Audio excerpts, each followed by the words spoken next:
Prego, segretario.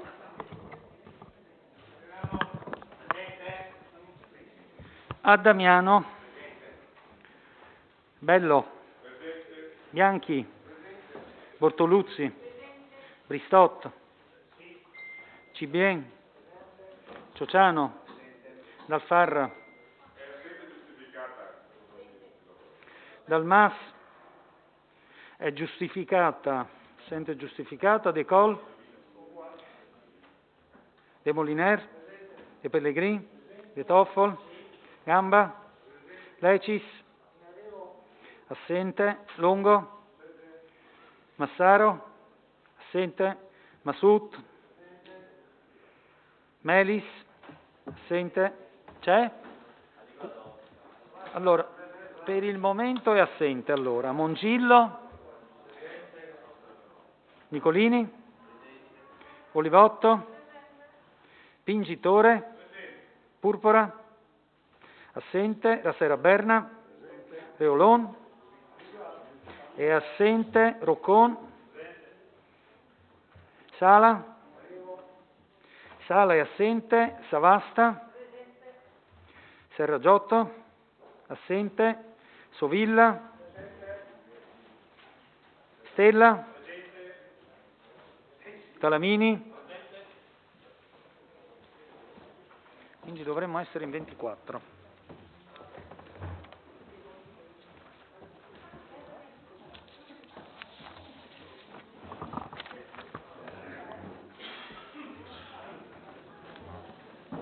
Bene, allora ci sono 24 presenti, quindi possiamo iniziare.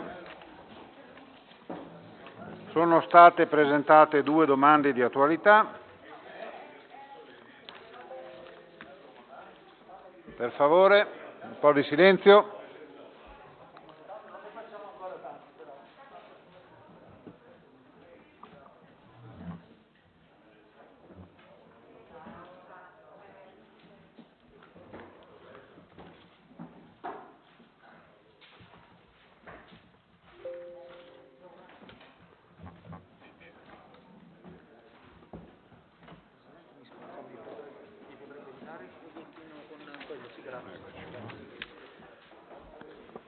Allora, dicevo, sono state presentate 2 domande di attualità, le quali ambedue difettano di autosufficienza, nel senso che non si capisce perché siano domande di attualità. Comunque, una è stata presentata dal consigliere Adamiano. Prego, consigliere Adamiano, se vuole illustrarla.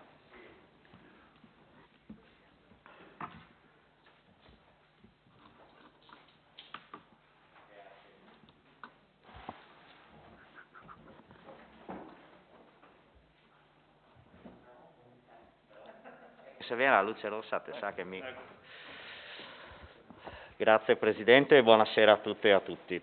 Leggo il testo della domanda di attualità, ritengo che siano fatti sopravvenuti alla predisposizione dell'ordine del giorno, ad ogni buon conto mi atterrò alle sue indicazioni. Domanda di attualità presentata su iniziativa del consigliere comunale Raffaele Adamiano, lista obiettivo Belluno Fratelli d'Italia, insieme al collega di gruppo Andrea Stella, ai sensi dell'articolo 57 del regolamento per il funzionamento del Consiglio Comunale di Belluno. Oggetto: chiusura con Vito Asperti. Premesso che l'Istituto Don Antonio Asperti, virgolette, casa che accoglie, opera a Belluno dal 1855, prima come orfanotrofio per i bambini rimasti privi di genitori a seguito della peste scoppiata in quell'anno, e ora come convitto per le ragazze delle scuole secondarie di secondo grado, e altresì come semiconvitto con servizi di mensa e di doposcuola per le ragazze e i ragazzi delle scuole elementari e delle scuole secondarie di primo grado. Evidenziato che, a quanto consta, detto meritorio istituto vedrà nel prossimo mese di giugno la chiusura del citato convitto, che attualmente permette a circa 30 allievi della provincia dolomitica la possibilità di studiare nelle scuole del capoluogo, con ciò garantendo loro il fondamentale diritto all'istruzione di quegli articoli 33 e 34 della Costituzione repubblicana. Considerato che, se confermata, tale circostanza determinerebbe un depauperamento dell'offerta formativa lato sensu in città e un'ulteriore grave perdita di servizi collettivi, specie, ma non solo, in tema di accoglienza, di formazione umana e professionale, esplicitato da ultimo che la rilevante natura degli interessi pubblici e privati coinvolti nella vicenda De qua richiede un tempestivo intervento del Comune di Belluno, pur nel doveroso rispetto delle prerogative della locale diocesi proprietaria della storica struttura, si chiede al signor Sindaco di Belluno e o all'assessore comunale competente in relazione a materie di far conoscere se la circostanza in oggetto corrisponda al vero e, in caso affermativo, se l'amministrazione comunale di Belluno, nell'ambito delle sue competenze, intende attivarsi per scongiurare un'eventualità di fatto pregiudizievole per le studentesse coinvolte e di riflesso per le loro famiglie e, in ultima analisi, per l'intera comunità bellunese. Con osservanza, Belluno, 26 aprile 2022, a firma del sottoscritto. Grazie. Ecco, io dicevo manca di autosufficienza perché non è dato capire perché e come sia circostanza sopravvenuta alla stesura dell'ordine del giorno. Quindi se vuole dire da cosa risulta questa circostanza.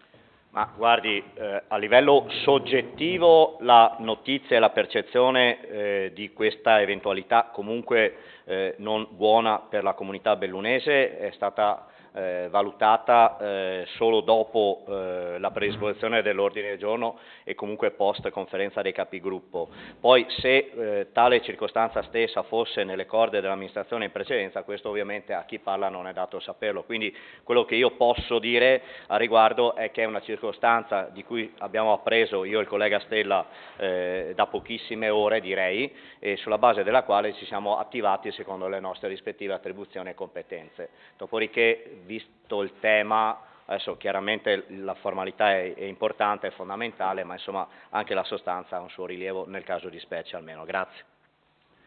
Sì, il punto è che il fatto che si tratti di una domanda di attualità non nasce dalla conoscenza soggettiva. Comunque siamo probabilmente all'ultimo Consiglio Comunale, quindi io la ammetto. Grazie, Presidente. Poi vediamo se il Sindaco è in grado di rispondere. Prego, Sindaco.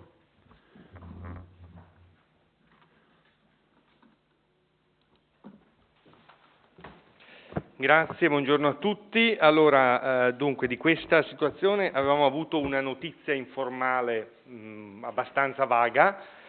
Avevo avuto notizia appunto che c'era qualche problema dal punto di vista della sostenibilità economica del convitto, che a seguito di questa circostanza probabilmente si sarebbe reso necessario incrementare ovviamente i costi e questo ovviamente poi dopo determina una logica di mercato, per cui come sempre sappiamo bisogna capire se in questa logica le famiglie riescono a stare oppure ritengono di non stare.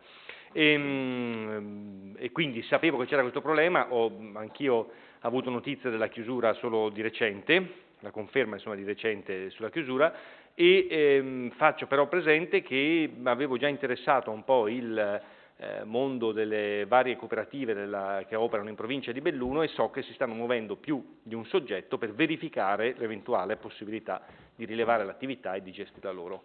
E quindi questo potrebbe essere diciamo, una possibilità interessante, perché potrebbe essere che appunto qualche azienda, qualche cooperativa locale quindi prenda in gestione questo convitto. Ovviamente non ho altre informazioni se non so che si stanno approfondendo alcuni aspetti. Grazie. Bene, prego consigliere Damiano. Prego.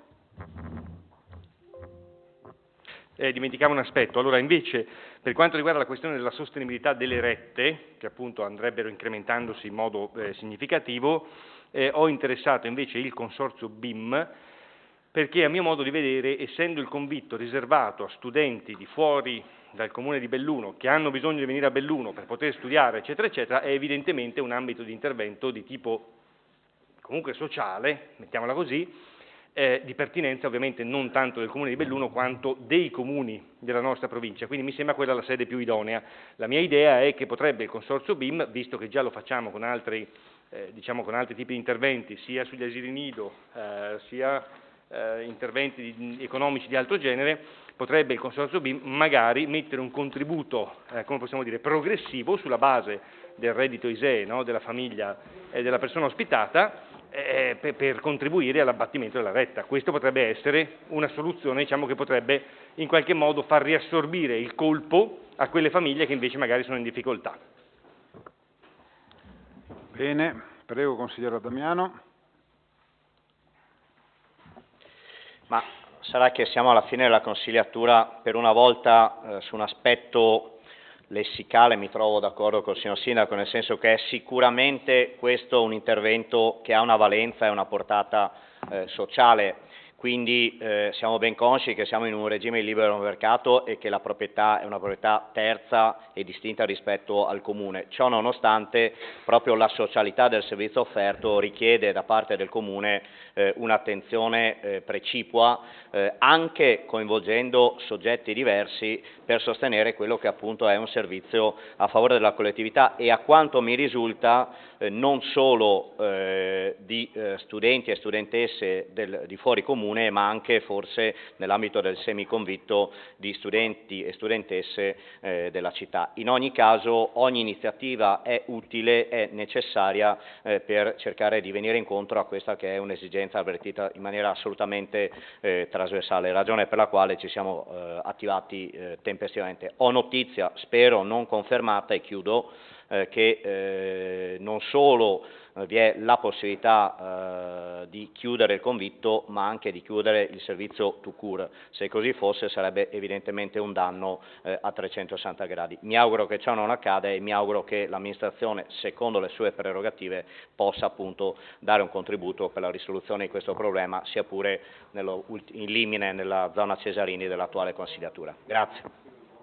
Bene, è stata presentata un'altra domanda d'attualità da parte del consigliere Roccon. Immagino che la notizia di stampa sia successiva alla stesura dell'ordine del giorno per questo Consiglio Comunale, ma come abbiamo ammesso la prima, ammettiamo anche questa, visto che siamo in termine di consigliatura. Prego, consigliere Roccon. Eccolo qua, immagina bene. Allora, avverte sulla questione dei cimiteri. Sottoscritto Franco Roccon, consigliere comunale di Cività Liga Veneta. Premesso che da notizie di stampa per l'ennesima volta i consiglieri sono venuti a conoscenza del grave problema delle manutenzioni nei cimiteri, generato anche dalla dipartita dell'Unione Montana del Servizio, che nel corso di questa consigliatura il Consiglio è stato investito diverse volte di queste difficoltà che diventano sistematicamente emergenza, che tra cooperative inesistenti e servizi inefficienti svolti da soggetti non propriamente qualificati, i parenti dei cari estinti e la popolazione hanno visto in continuo impoverimento del servizio nei 12 cimiteri. Chiede al signor Sindaco, ma soprattutto all'assessore Giannone, se può cortesemente informare di come effettivamente stanno le cose e come mai non ha ritenuto di informare il Consiglio di tale emergenza, affidando a una ditta esterna di Trento, per l'ennesima volta, un servizio basilare per la città di Belluno. Grazie. Bene, allora la domanda, come dicevamo, è ammessa. Prego, chi risponde? Il Sindaco, prego. Sì, rispondo per conto dell'assessore Giannone che si giustifica ma ha un problema di salute per cui non è riuscito ad arrivare. Dunque della situazione se ne è parlato sia in commissione prima sia in commissione seconda, quindi non è una novità. Detto questo però faccio un rapidissimo quadro della situazione. L'Unione Montana versa in una situazione molto complicata dal punto di vista del suo funzionamento, e questo dovuto a una concatenazione di eventi piuttosto, come possiamo dire, triste e nefasta, e cioè il pensionamento del tecnico che in qualche modo era colui che gestiva un po' tutta la parte operativa della Unione Montana, che è andato in pensione. Non è stato possibile sostituirlo per le normative vigenti in quel momento. La palla è passata al suo vice, che era l'unico tecnico che era in servizio, il quale è improvvisamente e drammaticamente scomparso, e quindi la Unione Montana si è trovata dall'oggi al domani sostanzialmente senza tecnici, con fascicoli aperti che non hanno fatto grande fatica a chiudere. Il segretario dell'Unione Montana nel frattempo è andato via, e quindi sostanzialmente si è trovata, così ci dicono gli uffici dell'Unione Montana, sono trovati dall'oggi al domani senza la memoria storica che potesse ricostruire lo stato dell'arte. In questo momento ci sono state anche alcune riunioni anche in prefettura insieme al revisore del conto per cercare di trovare una quadra per riuscire a richiudere tutte queste posizioni aperte che non si è più in grado di richiudere, quindi c'è una situazione diciamo dal punto di vista economico-finanziaria complessa, non grave, però complessa, perché non si riesce a ricostruire tutto e quindi col revisore è stato fatto un lavoro enorme, qui c'è anche il consigliere Albano Reolon che ha partecipato insomma a numerose attività, è molto difficile. Adesso mi dicono che forse si è arrivati in fondo e che quindi si è in grado di approvare il rendiconto, perché siamo ancora nella fase in cui non si è stati in grado di chiudere il rendiconto. Chiuso il rendiconto si dovrebbe riuscire ad approvare un minimo di bilancio previsionale e questo farebbe ripartire le attività, diciamo, ordinarie. Questo ha determinato come possiamo dire, lo slittamento e il rallentamento di tutta una serie di lavori che erano previsti anche in Comune di Belluno. Ne cito uno, la strada per andare a Castion, Col Cavalier, per esempio, che è un intervento che era per noi super urgente, che è stato rallentato enormemente, non partivano mai i lavori, non si capiva perché, perché il tecnico non c'era più e alcune difficoltà hanno fatto sì che non potessero fare l'affidamento del servizio. Ne cito un altro, è il blocco servizi del Nevegal, fermo da un sacco di tempo proprio perché ci sono state delle lungaggini di carattere amministrativo e non riuscivano più a ripartire. E un altro era l'affidamento del servizio dei cimiteri. Ci siamo sentiti con l'Unione Montana, ci ha segnalato che in questo momento sono in enorme difficoltà e quindi abbiamo dovuto provvedere d'urgenza, diversamente in qualche modo. Faccio presente però che sullo sfalcio sulle manutenzioni dei cimiteri non è facile reperire ditte del territorio. Alla gara fatta dal Comune di Belluno, ufficio gare di Belluno, si è presentata un'unica ditta che era di Torino, con i risultati che tutti penso ricordiamo, tant'è che abbiamo fatto poi il recesso del contratto, applicato le sanzioni, alla fine abbiamo fatto il recesso del contratto, trovando degli affidi diretti, temporanei, che comunque sono stati faticosi, difficili, onerosi e passammo poi all'Unione Montana proprio per trovare una soluzione definitiva e poi è accaduto questo e quindi sostanzialmente gli uffici hanno dovuto correre ai ripari attraverso l'individuazione dell'unica ditta disponibile a fare questo servizio almeno temporaneamente, però con riserva magari di approfondimento che io non ho e che può avere soltanto credo il consigliere Giannone oppure il consigliere Relon, grazie, l'assessore Giannone e il consigliere Relon, grazie. Bene, consigliere Roccon, prego. Sì, grazie della risposta, anche perché ho mandato l'interrogazione diciamo un'ora prima del Consiglio, quindi la ringrazio anche faccio gli auguri all'assessore Giannone. La questione però, se vogliamo andare un po' a monte della cosa, è che questa emergenza, non solo sui cimiteri, ma quello che riguarda i rapporti con l'Unione Montana, non è una cosa di oggi, no? È una cosa che si trascina da 2, forse anche 3 anni, no? Quindi io capisco che c'è sempre la difficoltà di prendere il toro per le corna, no? Ma questa era l'occasione buona per dire che cosa se ne fa di questa Unione Montana, no? In realtà se deve essere fonte di problemi forse è meglio togliere il problema, no? Faremo un ragionamento, magari se abbiamo la bontà di esserci nel prossimo Consiglio comunale, un ragionamento sull'entità di questo ruolo di un organo di secondo grado, perché se diamo i servizi e vengono ritardati, convinti di farli fare, poi non si fanno, è ovvio che c'è una responsabilità indotta, indiretta da parte di un organo di secondo grado diventato insufficiente e anche improduttivo per quanto riguarda le amministrazioni comunali appartenenti a questa Unione Montana. Quindi ragioniamoci su, non c'è più il tempo per farlo, si doveva fare un po' di tempo fa, indubbiamente, ma arriviamo tardi. I cimiteri sono l'esempio eclatante di una situazione, di un servizio pubblico importante che è andato a morire, purtroppo, scusatemi la battuta, in questo Comune. Bene, grazie. Ci sono interrogazioni, ordini del giorno che vengono presentati oggi? Nessuna. Nominiamo gli scrutatori, allora il consigliere De Pellegrin per la maggioranza e il consigliere Pingitore per la minoranza. Andiamo avanti con il nostro ordine del giorno. Punto 1, processo verbale della seduta del Consiglio Comunale del 1° marzo. Approvazione. Se non ci sono osservazioni lo diamo per approvato. Ci sono osservazioni? Nessuna osservazione, quindi è approvato. Punto 2, processo verbale della seduta del Consiglio Comunale del 28 marzo 2022, anche qua approvazione. Ci sono osservazioni? Nessuna osservazione, quindi anche il processo verbale della seduta del Consiglio Comunale del 28 marzo è approvato. Punto 3, programma triennale delle opere pubbliche ed elenco annuale 2022, prima variazione. stato portato in Commissione prima e seconda, che ha espresso parere favorevole alla maggioranza, quindi si procede con la presentazione del punto, la discussione, replica e dichiarazione di voto. L'assessore Giannone è assente, quindi lo presenta il Sindaco. Prego, Sindaco.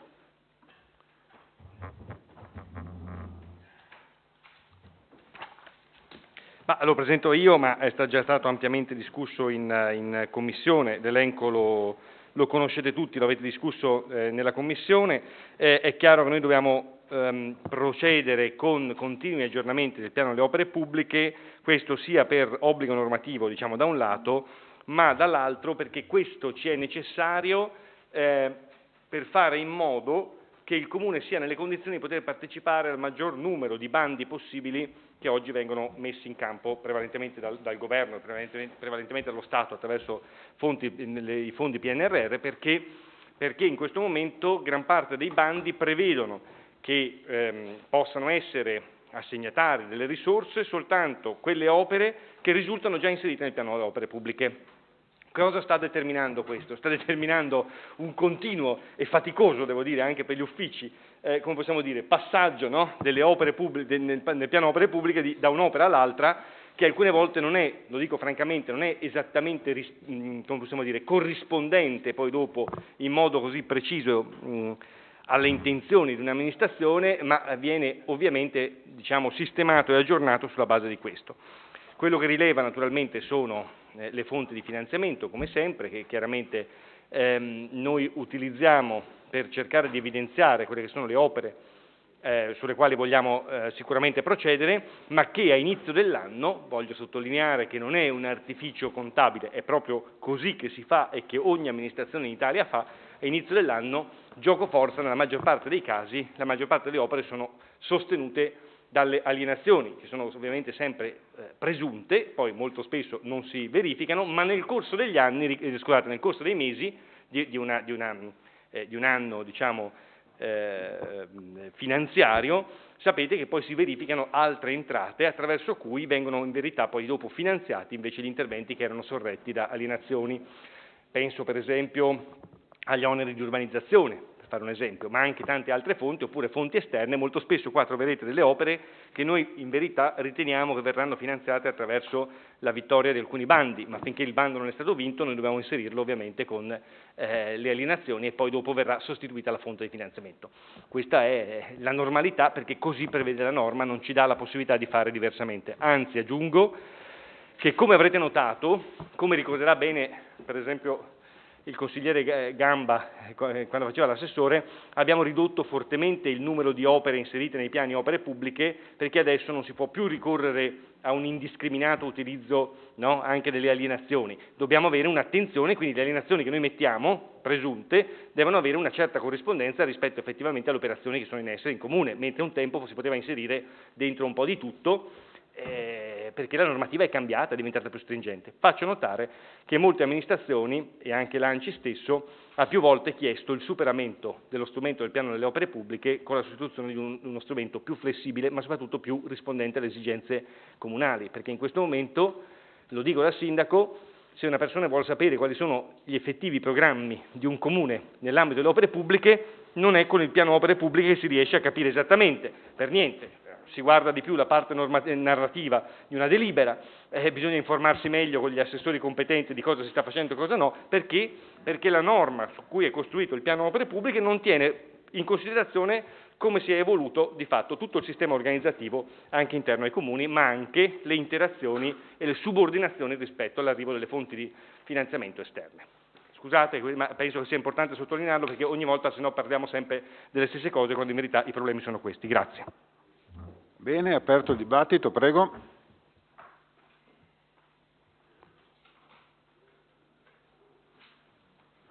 Nessun intervento, dichiarazione di voto, prego. Adamiano per dichiarazione di voto? Prego allora, siamo in discussione. Sì, 9 brevi considerazioni. Raga, il diritto di parola è costituzionalmente garantito, non so, scusa. Ho detto brevi. Sì, lo so, soprattutto da te. Allora, la prima delle 9 è quella relativa agli stanziamenti 225.000 euro per quanto riguarda la manutenzione straordinaria del Ponte Bailey. Dico cose in parte già rivolte all'assessore Giannone, mi dispiace che non sia qui per un pieno contraddittorio, quello cioè di garantire, al di là dello stanziamento in sé, un'informazione preventiva nei confronti degli utenti proprio per evitare i disagi che sono verificati nell'inverno scorso. Seconda considerazione, quindi già fuori una. Il tema di via Sottocastello, l'assessore Giannone in commissione consigliare ha detto che a suo dire la via è abbastanza illuminata, io contesto questo dato e mi sono permesso, d'intesa col collega di gruppo, di evidenziare l'esigenza nell'ambito delle opere pubbliche di implementare l'illuminazione in quell'area che tra l'altro è, ai noi, parecchio degradata e il buio è amico di certa micro o macro delinquenza o comunque di degrado in generale. C'è un aspetto molto più generale, forse d'inciso lo ha evidenziato anche il signor Sindaco, quello relativo alla partita attuale e stringente del ricarico delle spese per i materiali, delle materie prime. Diceva l'altro giorno in commissione l'ingegner Tonon che abbiamo assistito a un dato, questo è abbastanza drammatico, al 36% in più di aumento rispetto al secondo semestre del 2021. Dopodiché c'è un'enunciazione di principio, ancora una volta mi rivolgo a un convitato di pietra che è l'assessore Giannone e mi dispiace in primis per il suo stato di salute e in secundis per il fatto che non sia qui a dialogare sul fatto testuale che l'amministrazione lascerà sul piano delle opere pubbliche in generale tutto in ordine. Quinta considerazione, siamo a metà colleghi, quella relativa alla sistemazione dell'ufficio anagrafe, che è un tasto dolente sia a livello di struttura sia a livello di efficienza nella risposta, e vedo che lo stanziamento è relativo all'anno 2022 ma frutto appunto di alienazioni. Quello del Ponte Bailey l'abbiamo evidenziato. Le altre due note specifiche che mi permetto di sottolineare è quella area Cani, la sgambatura area Cani, stanziamento di quasi 80.000 euro ma frutto di alienazioni, è un tema soprattutto alla luce della riforma dell'articolo 9 della Costituzione nel febbraio di quest'anno, assolutamente necessario e credo che entrerà prepotentemente nella campagna elettorale. Così come lo ha preannunciato da un'altra visuale il collega Roccon, quello relativo agli interventi di manutenzione dell'edilizia cimiteriale per 150.000 euro frutto di alienazioni. Gli ultimi due punti che desidero evidenziare sono quello relativo ancora una volta è un tasto su cui abbiamo battuto spesso perché il tema della cultura e degli edifici culturali è assolutamente da noi sentito come prioritario, quello dell'auditorium. 1.300.000 euro di fondi stanziati in 3 distinte tipologie di intervento con pagamento da parte di terzi, ma per l'anno 2023. E ultima considerazione davvero, è quella concernente un dato che nel riepilogo finale del piano delle opere pubbliche si desume. Ora, il sindaco ha detto che forse sarebbe il caso, se non è inteso male, di rivalutare l'intervento per il tramite delle alienazioni che sono di per sé stesse aleatorie e che verosimilmente sarà necessario utilizzare o trovare meglio uno strumento più flessibile del piano delle opere pubbliche. Quello che risalta agli occhi nell'elenco finale, nel quadro A, nella scheda A, è che le risorse per le opere pubbliche acquisite mediante apporto di capitali privati è drammaticamente alla voce zero e questo è un peccato. Penso ad esempio allo stanziamento che fece a suo tempo un noto imprenditore toscano per l'anfiteatro Flavio, che permise appunto il restauro di quel bene così importante a livello culturale e storico. Grazie. Bene. Finito. Altri? Prego, Gian Giacomo. Consigliere Gamba, prego. Siamo ai titoli di coda. Allora, intanto non è 9 o 10. Io volevo solo chiedere una cosa molto semplice. Parliamo delle scuole. Parliamo della scuola di Castillon, che viene messo un contributo di altri oltre 1 milione di euro per la sistemazione idraulica ed elettrica, dopo aver fatto già i lavori, e soprattutto per rendere la scuola diciamo autonoma dal punto di vista energetico. Chiedo, e qui lo chiedo al sindaco e a chi, come mai anche la scuola Gabelli, dove sono stati spesi oltre 6 milioni di euro, nessuno ha pensato di renderla dal punto di vista energetico autonoma? Grazie. Altri?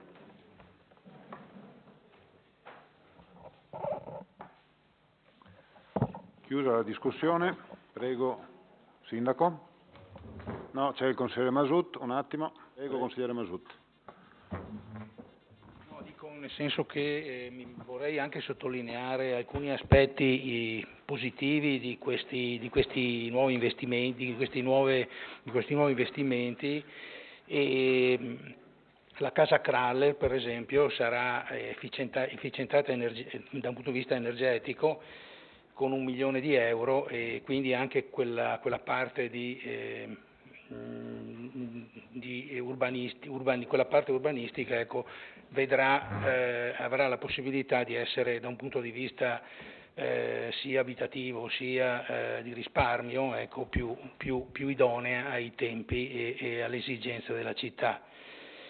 Bene anche le manutenzioni straordinarie via Agordo e la strada di Galleria Belluno, che sono da anni piuttosto deficitarie, l'efficientamento del Palasport, e quindi ancora anche lì un risparmio energetico apportabile attraverso un mutuo, e la scuola di Castion di cui parlava Gamba, ecco.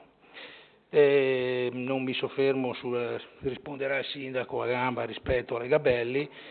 Per quanto riguarda poi anche una nota sugli incarichi professionali, anche questi sono degli investimenti che riguardano il futuro, in quanto la progettazione, avere delle progettazioni pronte per poter essere portate avanti,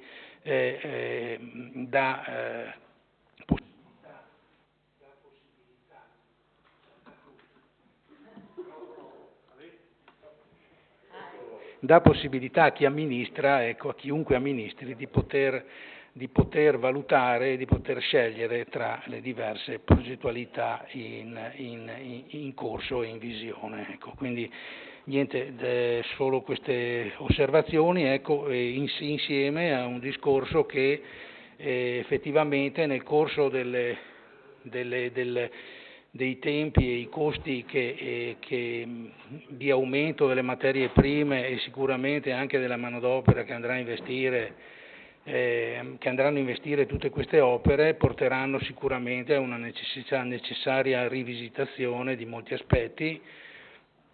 Penso che anche le risorse del PNR dovranno essere in qualche modo rivalutate a fronte delle enormi difficoltà che non solo da un punto di vista energetico ma anche umanitario e sociale stanno investendo tutto il Paese, per cui mi sa che in questo ambito ci sarà molto da rivalutare, da rivedere, e non so se in senso positivo rispetto a quello che ciascuno di noi auspicherebbe. Bene, altri? Nessun altro? Sindaco, prego. Grazie. Allora, dunque, qualche considerazione sulle varie osservazioni. Allora, sulla questione del Ponte Bailey, allora, bene, direi che si faccia la manutenzione e che siano fatte tutte le manutenzioni, sperando che siano le ultime, ovviamente, no? Perché siamo in attesa di concludere con la Regione l'accordo per partire con i lavori. Sapete che siamo ormai in esecutivo, i lavori per il nuovo ponte sul Piave, e quindi ci auguriamo che questa sia l'ultima manutenzione, senza la quale comunque avremmo dovuto chiudere il ponte. Condivido sul fatto che si debba fare di più in termini di informazione alla popolazione, informazione preventiva, e non vi nascondo anche una certa, non voglio dire irritazione, un certo dispiacere anche da parte della Giunta, per esempio quando è stata chiusa la strada di Piazza dei Martiri, per esempio, no? Per i lavori. Non perché noi siamo contenti che siano stati fatti i lavori, ovviamente, ma non siamo stati informati del fatto che venisse chiusa la strada dall'oggi al domani, è stata una cosa abbastanza repentina e ci dispiace, perché ovviamente era meglio fare una comunicazione preventiva fatta meglio, avete visto che abbiamo dovuto porre rimedio dopo, questa volta abbiamo chiesto di essere informati per tempo in modo tale che poi che sia questa giunta, che sia un'altra giunta, l'importante è che qualcuno stia dietro a questa cosa per effettuare la dovuta informazione prima. Purtroppo non arriviamo dappertutto, qualche volta abbiamo delle mancanze anche noi, ma non tutto passa per la giunta, come ben sapete. Per quanto riguarda via Sottocastello, confermo la parte, forse è questo l'elemento su cui non ci si capisce, la parte alta di via Sottocastello è abbondantemente illuminata ed è quella dove si ha la maggior parte comunque delle difficoltà con i ragazzi che sostano, mentre la parte bassa non è effettivamente illuminata, c'è però la predisposizione fatta, credo, dalla Giunta Prade, allora se non sbaglio, la predisposizione per la illuminazione, che non è mai stata, prevista perché uno studio condotto qualche anno fa aveva posto in luce alcune difficoltà da superare con la sovrintendenza, per cui lì venivano richieste sostanzialmente un sistema di illuminazione non a lampione, bensì dal basso, che è più costoso, un po' più complicato, alla fine abbandonammo quel progetto perché c'erano tante altre priorità. Resto dell'opinione che via Sottocastello sia una delle vie più importanti e che meriti una grossa valorizzazione. Secondo me usciranno, l'avevo anche dichiarato tempo addietro, usciranno dei fondi, secondo me, con cui si potrà fare un gran bel lavoro. Aggiungo anche che il fondo sotto all'asfalto, asfalto inopinatamente gettato chissà quanti anni fa, ma sotto in verità c'è il porfido e andrebbe, credo queste strade qua andrebbero ripristinate, così come erano un tempo. Costo delle materie prime è quello che sta mettendo in crisi tantissimo tutti noi, tutti i comuni italiani, abbiamo chiesto più volte interventi al governo, qualche cosa è arrivato, è assolutamente lontano dalla sufficienza quello che è arrivato, si parla di un più 36%, faccio presente che il più 36% è il secondo semestre, ma poi c'è quello prima, quindi è veramente una situazione disastrosa che sta mettendo in crisi una serie di cantieri che faticano a partire, insomma, bisogna trovare delle coperture che prima non erano previste e mutare i quadri economici a fronte di contributi che restano fissi. Questo è il grosso problema, no? Per quanto riguarda la sistemazione dell'ufficio anagrafe è un obiettivo dell'amministrazione, tant'è che noi facciamo proprio uno studio sull'organizzazione del lavoro all'ufficio anagrafe proprio per migliorarlo e in questo studio, insomma, che ha portato alcune modifiche di tipo organizzativo interno, era stato previsto anche proprio la miglioria degli uffici. Li dobbiamo fare, lo dobbiamo fare, sono state superate però da tante altre priorità che nel frattempo si sono determinate, anche per esempio tetti che perdevano, che sono passati necessariamente davanti a queste priorità, oppure scuole che hanno necessitato di particolari interventi e quindi purtroppo siamo rimasti indietro su questo. Sull'area sgombero cani è stata fatta la progettazione, siamo partiti su una sollecitazione di alcuni cittadini, e come sempre facciamo abbiamo cercato di approfondire, abbiamo verificato, siamo arrivati alla individuazione insomma, di come fare l'area sgambo dei cani, che molti credono essere, anche gli stessi cittadini dicevano bastano mettere 2 reti e l'area sgambo è pronta, in verità non è esattamente così, anche perché ci sono delle normative che prevedono come devono essere fatte e come vedete il costo è molto molto superiore, si parla di 80.000 euro. Attenzione, perché ad oggi non abbiamo finora proceduto perché non si è trovato un accordo con i gestori dell'area, questo è il vero problema. Oggi sarebbe, come possiamo dire, prenderemmo in giro i cittadini se noi realizzassimo dei nuovi parchi o delle aree sapendo di non essere in grado di provvedere alla loro manutenzione, lo dico francamente. E allora che cosa abbiamo fatto? Per esempio al parco di Chisurazza oppure al parco di Borgo Piave aveva fatto l'accordo col comitato dei cittadini per cui noi abbiamo realizzato il parco e loro ci danno una mano alla manutenzione. In questo caso c'era stato detto che sarebbe stata data una mano alla manutenzione, ma poi quando è stato il momento di firmare la convenzione però non c'è stato questo assenso e quindi siamo rimasti in questo momento con un punto di domanda.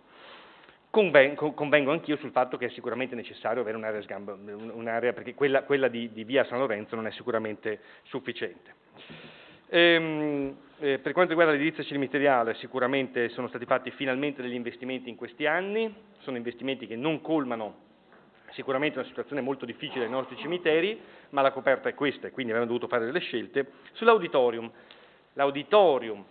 le fonti di finanziamento dell'auditorium coprono il 100% delle spese e sono già state deliberate, nel senso che è lo Stato che già ci trasferisce i fondi e le date che voi vedete nel piano opere pubbliche sono le date che è lo Stato che ci dice di mettere.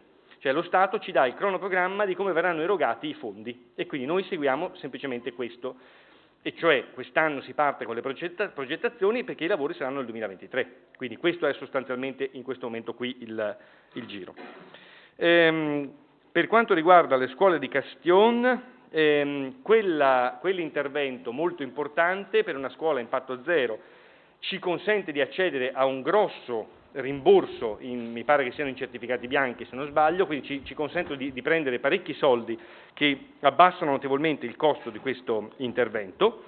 Quando lavorammo per la ristrutturazione della scuola Gabelli ci furono due situazioni che non consentivano di fare questo intervento. La prima è che ricorderete che il bando, quando è uscito, ci ha dato 30 giorni di tempo per presentare un piano da 36 milioni, 37 milioni di euro e non è stato proprio semplice, come possiamo dire, comporre un piano così vasto e così dettagliato. Siamo andati un po', purtroppo, ma prendo una considerazione del consigliere Roccon che ogni volta ci fa notare che abbiamo speso troppo sulla caserma Piave, può essere, ma in quel momento là, può essere, ognuno ha la propria valutazione, in quel momento là probabilmente questo era quello che si riusciva a fare in quel momento con i tecnici in 30 giorni per fare un piano di questo genere, di questa portata qua, quindi su questo non era possibile farlo allora. Faccio presente però, consigliere Gamba, che non c'era la norma che consente quel reintegro di fondi a cui invece accediamo attraverso la scuola di Castion, quindi quando è nato il progetto della Gabelli non era possibile fare quel tipo di operazione e quindi ci saranno dei risparmi dal punto di vista del contenimento energetico della scuola Gabelli? Assolutamente sì, cioè non è come una volta, ci sono tanti interventi di miglioramento che ci consentono di risparmiare un sacco di soldi rispetto a prima, c'è il riscaldamento a pavimento, la vetrocamera che prima non c'era nei vetri, gli infissi nuovi, cioè sono tante cose, però chiaramente non è la stessa cosa ovviamente di un edificio a impatto zero. Basta, mi pare di aver risposto, credo, a tutte le domande. Grazie. Bene, dichiarazioni di voto, prego.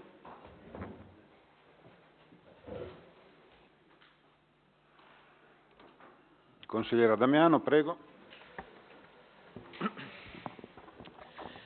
Ma quando abbiamo ascoltato con la dovuta attenzione il signor Sindaco e quando egli ha affermato che, ad esempio, via Sottocastello necessita di una grossa valorizzazione, ci chiediamo chi abbia amministrato in questi ultimi 10 anni la città, perché quello che lui dice, ed è un auspicio evidentemente corretto, contraddice in maniera plateale, palese e macroscopica quello che è lo stato dell'arte della via. E chi amministrava in questi 10 anni avrebbe avuto l'onore e soprattutto l'onere di provvedervi. Se così è oggi, evidentemente la responsabilità non è certo di chi parla, che peraltro, per sensibilizzare il tema, insieme al collega alla mia sinistra, è più volte andato in quella zona, soprattutto per dare un segnale ai residenti che sono esasperati dalle note vicende di, diciamo un termine eufemistico, maleducazione. Quindi c'è proprio una discrasia tra l'enunciato oggi e il fatto negli ultimi 10 anni. La seconda e penultima considerazione la faccio necessariamente con riferimento alla tematica a noi molto a cuore della tutela degli animali, perché se devo dire una cosa positiva di questa amministrazione è, in particolare nei confronti dell'attuale vice sindaco, che si è fatta parte diligente per la redazione del regolamento del benessere animali. E tuttavia questo regolamento è ormai risalente nel tempo rispetto a un'applicazione pratica del medesimo, vale a dire la realizzazione di quest'area per la sgambatura dei cani. Quindi anche qui c'è parecchio tempo dietro rispetto al quale non si è operato a tutela degli animali, soprattutto alla luce della nota riforma costituzionale di cui è l'articolo 9 della nostra Carta fondamentale. Ora, dice il sindaco, non c'è l'accordo con i gestori dell'area. Beh, io credo che il tempo a disposizione per trovare, sia pure a fatica, non sappiamo chi siano i gestori effettivi di quest'area, c'era e andava utilizzato per il meglio. L'ultima considerazione è la seguente. Ecco, sì, perfetto. Dice il sindaco con riferimento all'auditorium, a questo bellissimo edificio a noi molto vicino e a noi molto caro, che le spese sono coperte al 100% da parte dello Stato ed è lo Stato stesso, solito scaricabarile, che dà il cronoprogramma per l'anno 2023. Ma ancora una volta mi permetto di evidenziare che questo è uno stabile di assoluto pregio di vari aspetti promozionali, turistici e culturali, che è in quella situazione di colpevole degrado da esattamente 10 anni. Ora, credo che se si fosse fatto un intervento con le autorità preposte, noi per esempio in sede di legge di bilancio nello scorso inverno facemmo un tentativo, poi come noto venne messa la fiducia al provvedimento e quindi non vi erano margini operativi per uno stanziamento ad hoc tra le pieghe di quel bilancio così grande. Quindi è vero che è lo Stato a stabilire il cronoprogramma, ma è altrettanto vero che lo Stato poteva stabilire un cronoprogramma anche negli anni scorsi a decorrere dal lontano 2012. Quindi complessivamente il nostro voto, avendo comunque degli aspetti positivi questa variazione di bilancio, specie con riferimento all'auditorio, al di là delle critiche evidenti manifestate, vede la nostra compagine votare astenuti. Grazie. Bene, consigliere Pingitore, prego.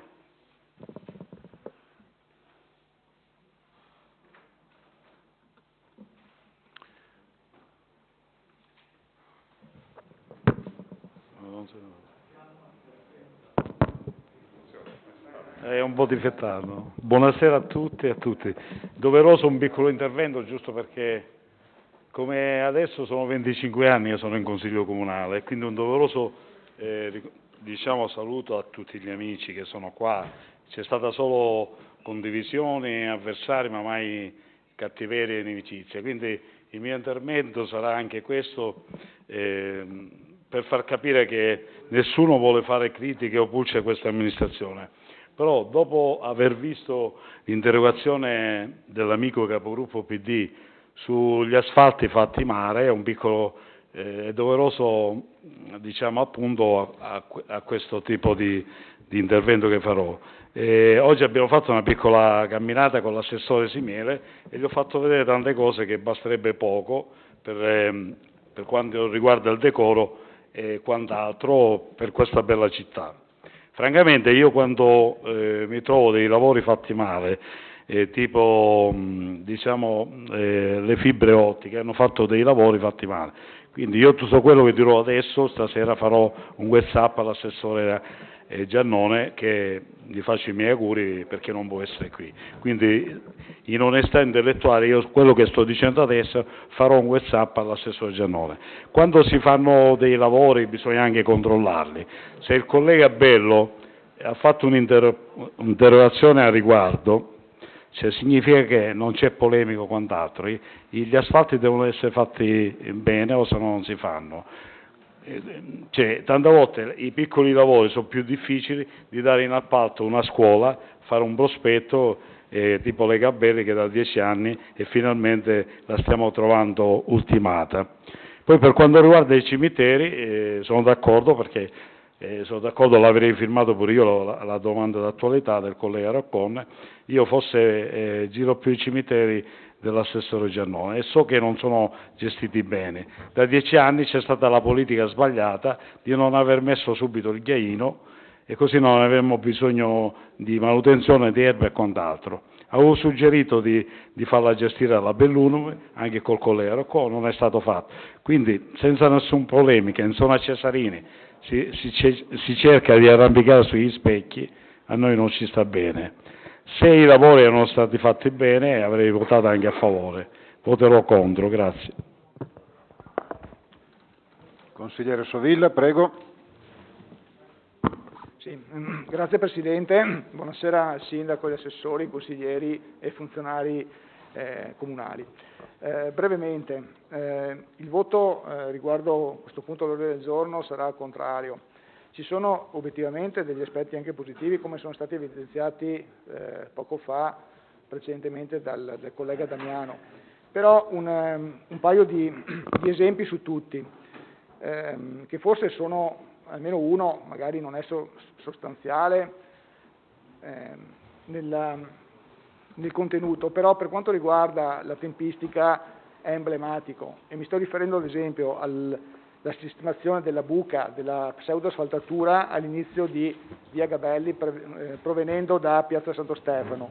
Il sottoscritto aveva evidenziato ancora circa un anno e mezzo fa la difficoltà, ma non solo la difficoltà, la pericolosità di quella situazione che poteva creare, e per fortuna non si è verificato alcun fatto spiacevole a riguardo, delle problematiche alla circolazione, soprattutto dei veicoli, diciamo così, a due ruote, biciclette e motocicli, che provenivano dalla piazza verso via Simon da Cusighe.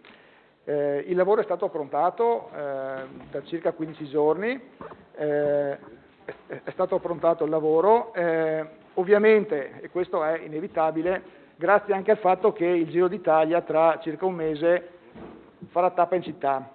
Per fortuna magari ci fosse il Giro d'Italia passasse ogni anno in città o percorresse le nostre strade comunali, perché questa è la scusa, ma anche dà la possibilità di poter effettuare quei lavori che effettivamente possono essere realizzati perché non sono stati fatti, ma che vengono sempre demandati nel tempo sperando che non succeda niente di grave. Questo è purtroppo una mancanza che magari non è grave da un punto di vista sostanziale, però denota il fatto che quando le cose si vogliono fare, in questo caso, si possono sicuramente realizzare.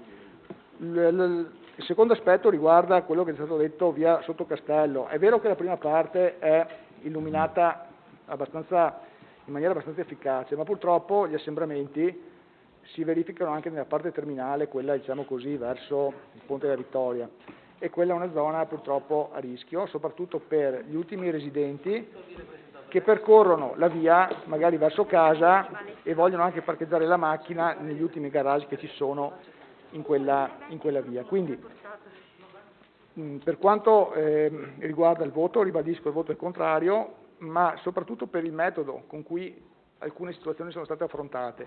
Come dire, potevano essere risolte, sono state risolte, nello specifico la sistemazione dell'inizio di via Simone da Cusighe, ma visto che sono state risolte in questo momento, lo potevano essere anche in maniera molto più tempestiva tempo addietro. Grazie. Grazie. Altri?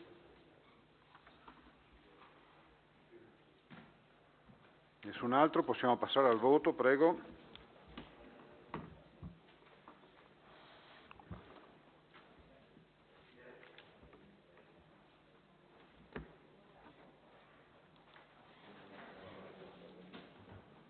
Pensavo faceva la chiamata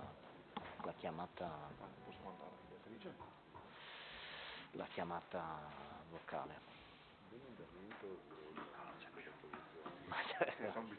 Se va, sì, io va.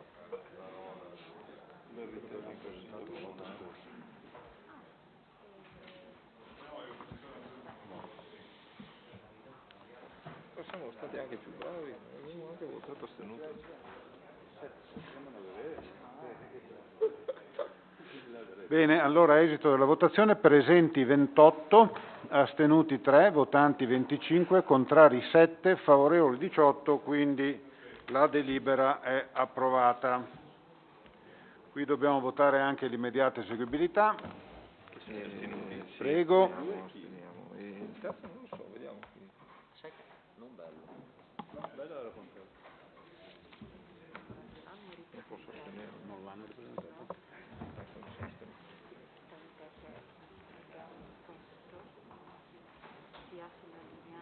Di quello? Vabbè, adesso chiederemo. Consigliere Sovilla? Non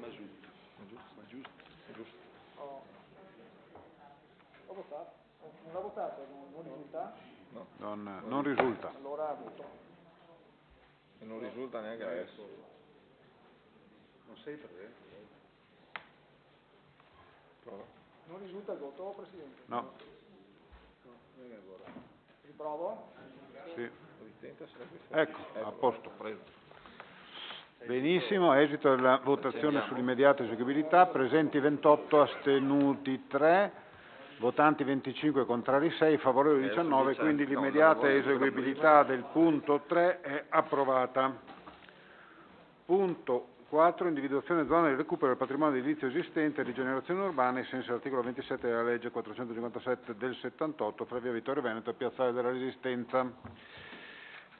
Quindi la parola all'assessore Frison, il quale ha presentato anche un emendamento che deve essere stato distribuito, comunque esporrà il contenuto dell'emendamento. Quello che volevo capire io, siccome erano state presentate delle osservazioni la volta precedente da alcuni consiglieri della minoranza, se quelle debbono intendersi ricomprese nell'emendamento che ha presentato l'assessore oppure se sono oggetto di ulteriore richiesta. Un attimo solo, assessore. Prego, consigliere Roccon. Sì, confermo che rientrano in fattispecie degli emendamenti che presenta l'assessore Frison e quindi sono integranti. Benissimo, d'accordo, grazie. Prego, assessore. Grazie Presidente, buongiorno a tutti i consiglieri. Un breve inquadramento del tema in oggetto.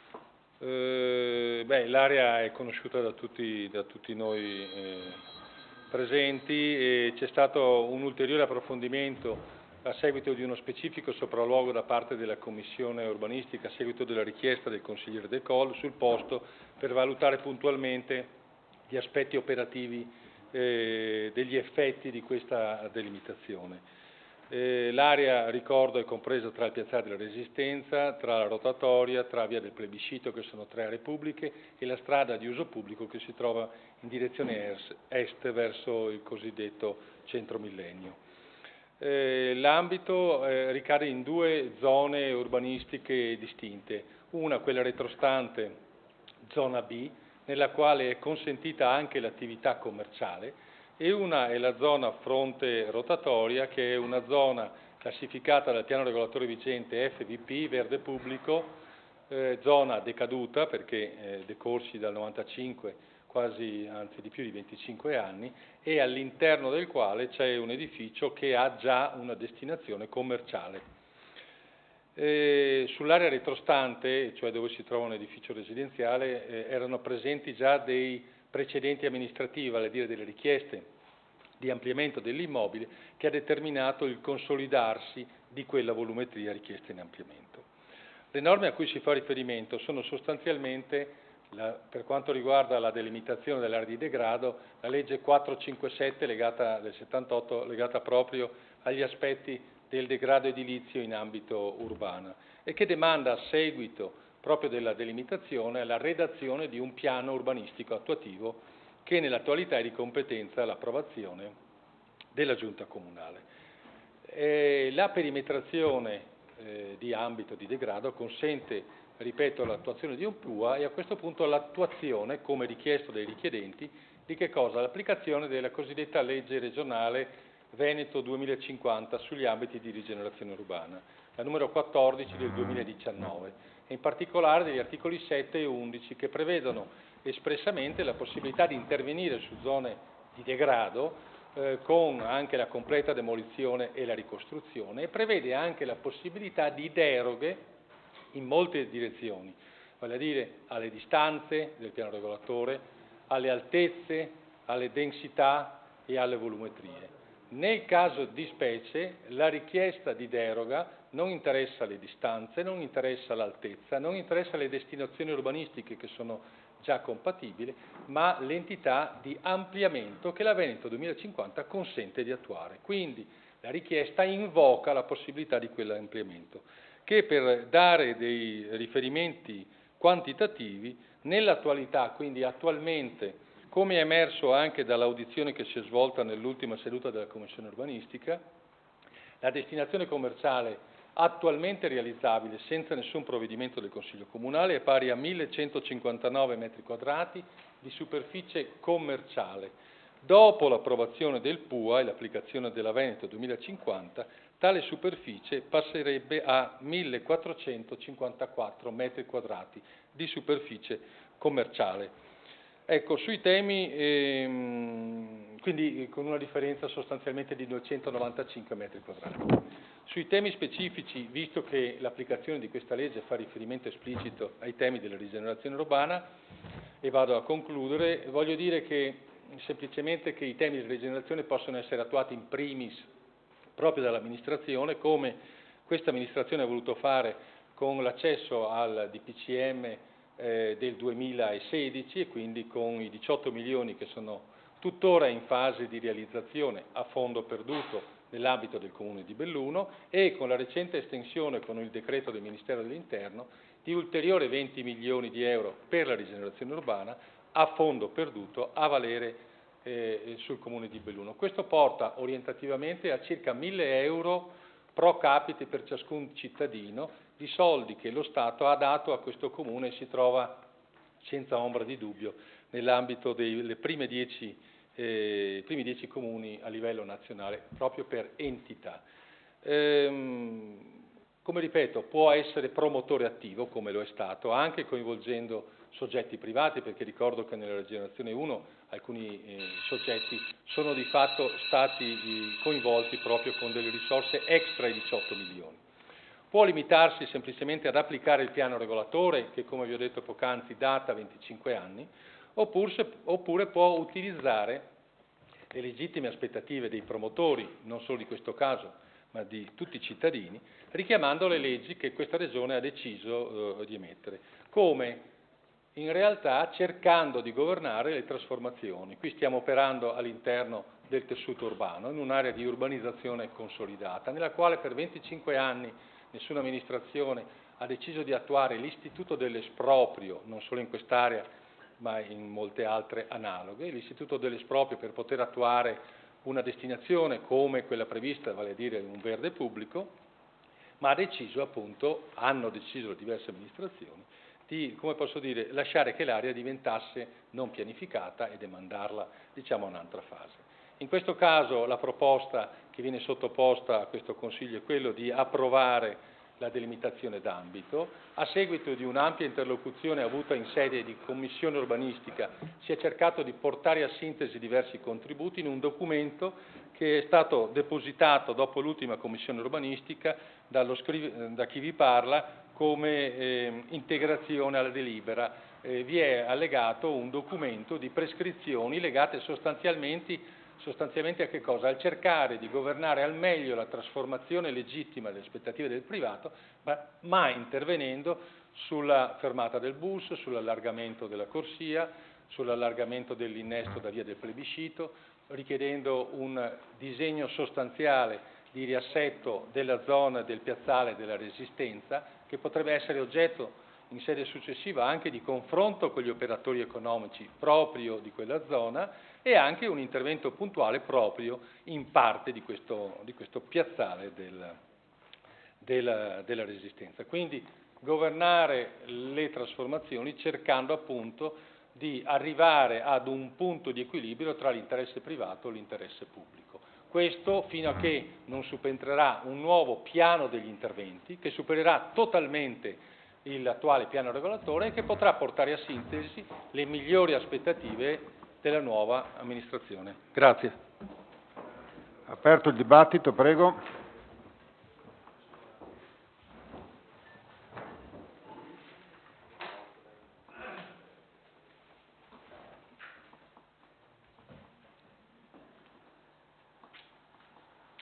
Nessun intervento? Consigliere Pellegrin, prego. Solo per chiedere all'assessore se è sicuro che il PUR non debba passare in Consiglio Comunale. Bene. Altri?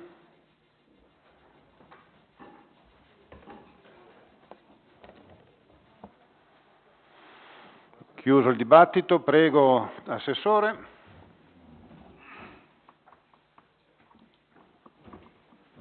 No, la competenza sui PUA è della Giunta Comunale, fermo restando che l'adozione determina una fase di deposito.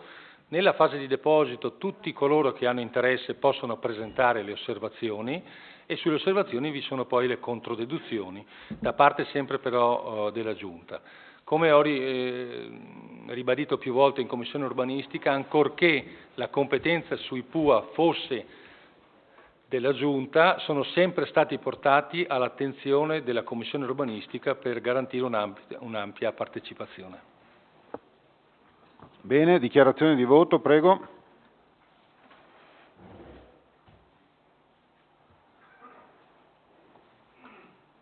Consigliere Sovilla, prego. Sì, grazie Presidente. Allora, l'argomento in questione è stato dibattuto ampiamente in sede di commissione competente, con una serie di incontri, non ultimo quello della settimana scorsa, con la presenza anche della proprietà, che ha illustrato da parte propria quali sono le motivazioni e eventualmente i vantaggi e gli svantaggi dell'opera stessa. Sono emerse in commissione delle situazioni di difficoltà per quanto riguarda l'eventuale realizzazione dell'opera, difficoltà non tanto da un punto di vista edilizio, di realizzazione della stessa da un punto di vista strutturale, ma bensì nell'inserimento della struttura ai fini di una viabilità ordinaria e anche straordinaria che si verrebbe a determinare nella zona del quartiere di Baldenic. Per quanto riguarda i flussi di traffico rilevati e esposti dall'ingegner Piazza in sede di commissione, questi flussi di traffico trovavano il sottoscritto un po' titubante nell'analisi degli stessi, in quanto è vero che il flusso di traffico penso sia una cosa abbastanza nota, almeno nella sua accezione più semplice, che riguarda appunto il numero di veicoli che transitano in una sezione stradale. È chiaro che il flusso dipende anche dal regime di cosiddetta libera circolazione. Cosa vuol dire? Che se i veicoli sono fermi in colonna e non procedono non c'è flusso, quindi non si misurano veicoli che transitano. Ma non vuol dire che non ci siano veicoli che transitano, semplicemente vuol dire che i veicoli non riescono a transitare. È come avere un tubo dell'acqua intasato o bloccato a un'estremità. Quindi non c'è flusso d'acqua, in questo caso non c'è flusso di veicoli. I dati che riguardano i flussi stessi previsti, attuali e previsti, denotano già un'area in grande difficoltà nell'assorbire eventualmente quelli che possono essere gli incrementi o anche i decrementi in seguito a quanto è stato esposto, dovuti al fatto che la nuova attività commerciale potrebbe indurre alcuni consumatori a non percorrere complessivamente o in maniera più completa il tratto di strada che riguarda praticamente via Tiziano Vecellio e via Vittorio Veneto. Questo è tutto da determinare, nel senso che è difficile fare una previsione, ma sicuramente il deflusso del traffico nella zona relativa a Piazza della Resistenza, via Plebiscito e le zone di Nogarè, e Baldenic, via Francesco Mediacolle, via Giorgetti e via per Nogarè sicuramente subirebbero una difficoltà nel far defluire l'elevato numero di veicoli. Questo, oltre a degli oneri di eventuale urbanizzazione che sono previsti e possono essere realizzati, ma che non andrebbero fondamentalmente a risolvere il problema della viabilità, in quanto ad esempio la rotonda di Baldenic è già al limite della capienza e anche delle dimensioni geometriche. Quindi, considerando tutti questi fattori, pur rilevando che il privato ha il diritto di poter esercitare la propria opzione di realizzare un'opera che fondamentalmente è perfettamente legale da un punto di vista legislativo, quindi sulla sua proprietà privata può realizzare l'attività commerciale che meglio crede, compatibilmente con quelli che sono le richieste e le direttive competenti in materia urbanistica. Complessivamente quindi, considerando tutti questi fattori, il voto che ritengo di esprimere è di contrarietà, quindi negativo, per quanto riguarda la delimitazione della zona d'ambito. Grazie. Grazie. Consigliera Bortoluzzi, prego. Grazie Presidente. Dunque, ci piace un altro supermercato in via Vittorio Veneto? No, di sicuro, credo a nessuno. E possiamo fare qualcosa per evitarlo? No. Non possiamo fare niente per evitarlo perché leggi che sovrastano l'autonomia comunale ci dicono che un supermercato fino a 1500 metri quadrati ci può stare. Abbiamo affrontato il tema 5 volte in 5 volte in commissione seconda e nell'ultima commissione, quella che ha suscitato... Scusi, per favore, un po' di silenzio. Grazie.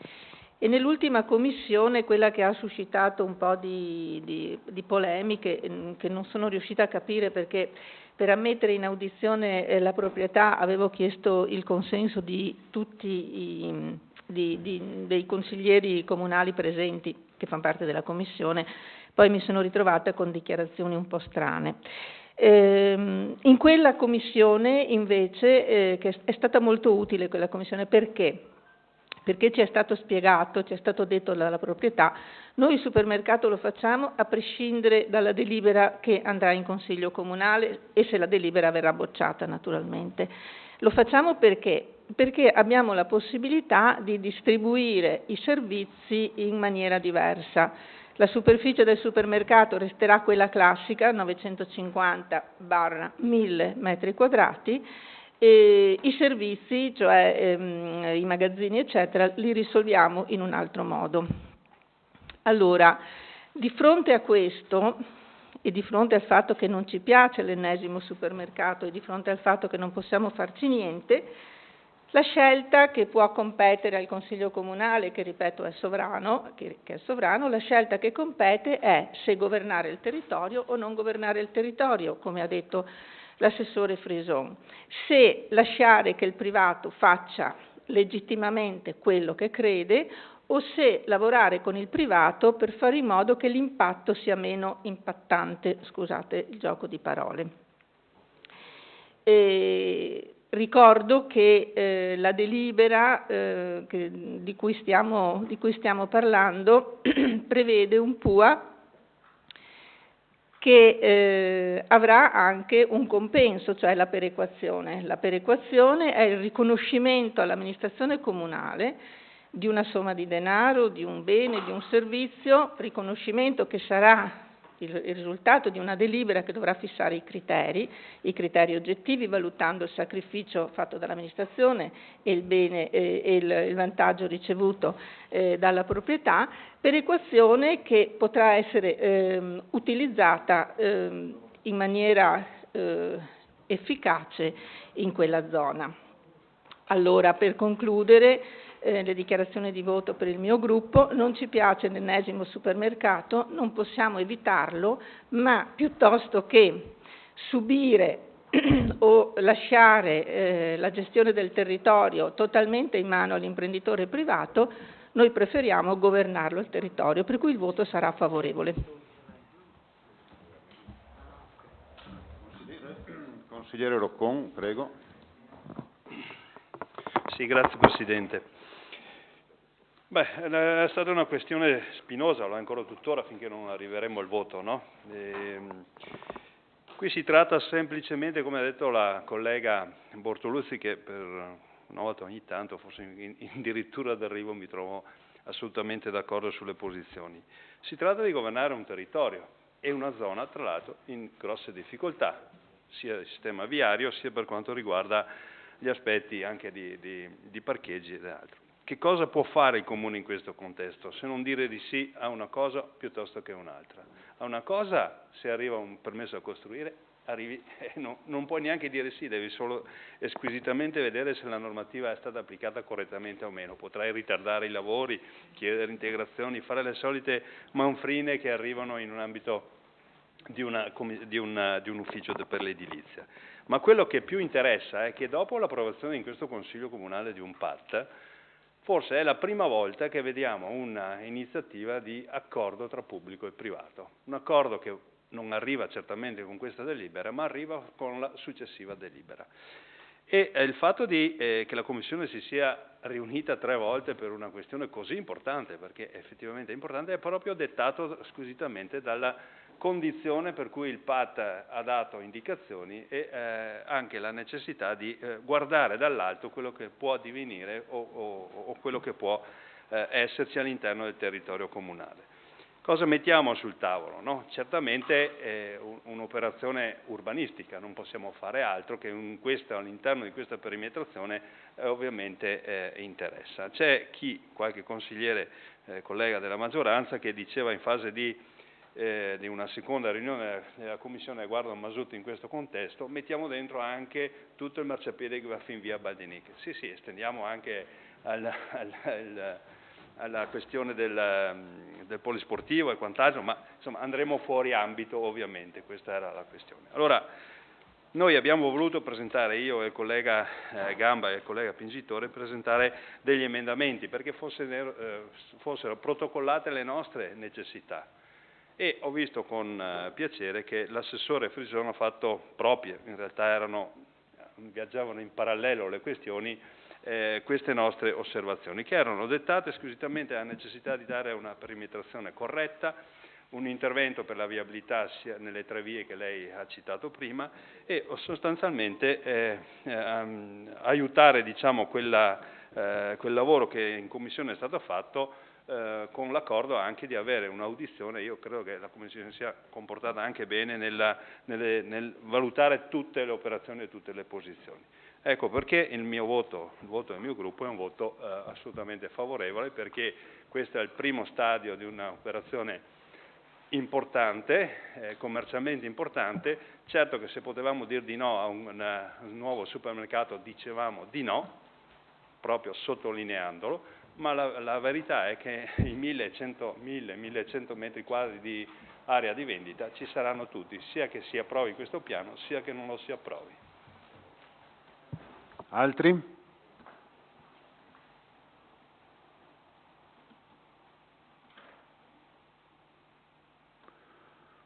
Se non c'è nessun altro, consigliere Bello, prego. Grazie Presidente. Mi chiedevo se sono l'unico ad avere la sensazione di un déjà vu nel discutere questo tema. Vi ricordate quando in Consiglio abbiamo approvato la costruzione della rotonda della Lido per permettere la costruzione del supermercato? Ecco. Il mantra era più o meno lo stesso. Tanto lo fanno lo stesso, facciamo almeno costruire la rotonda. Il risultato è sotto gli occhi di tutti. Il risultato.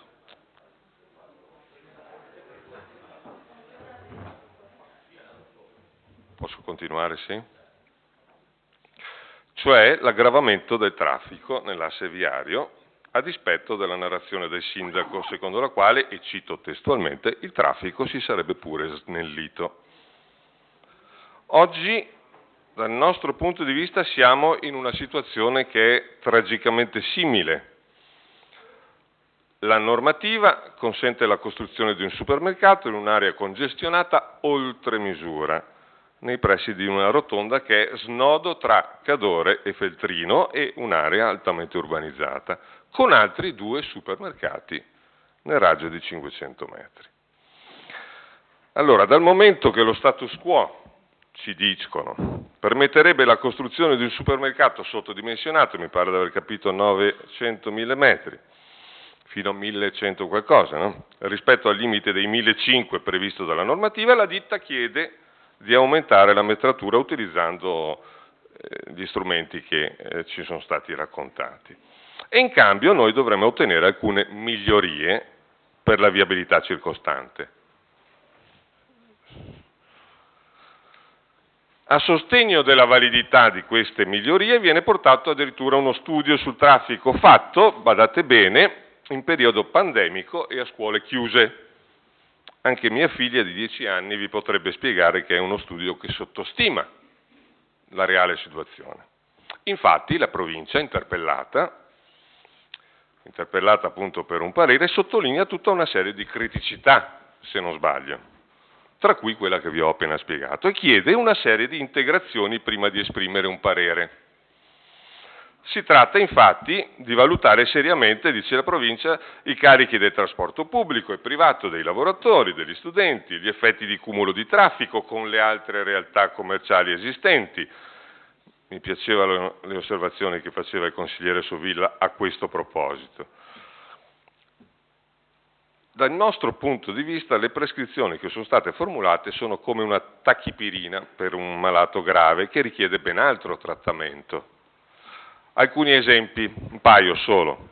Per quanto io possa allargare una rotonda, se le porto ulteriore traffico non servirà a nulla, perché la portata dell'asse viario rimane inalterata, come dimostra la già citata questione della Lidl.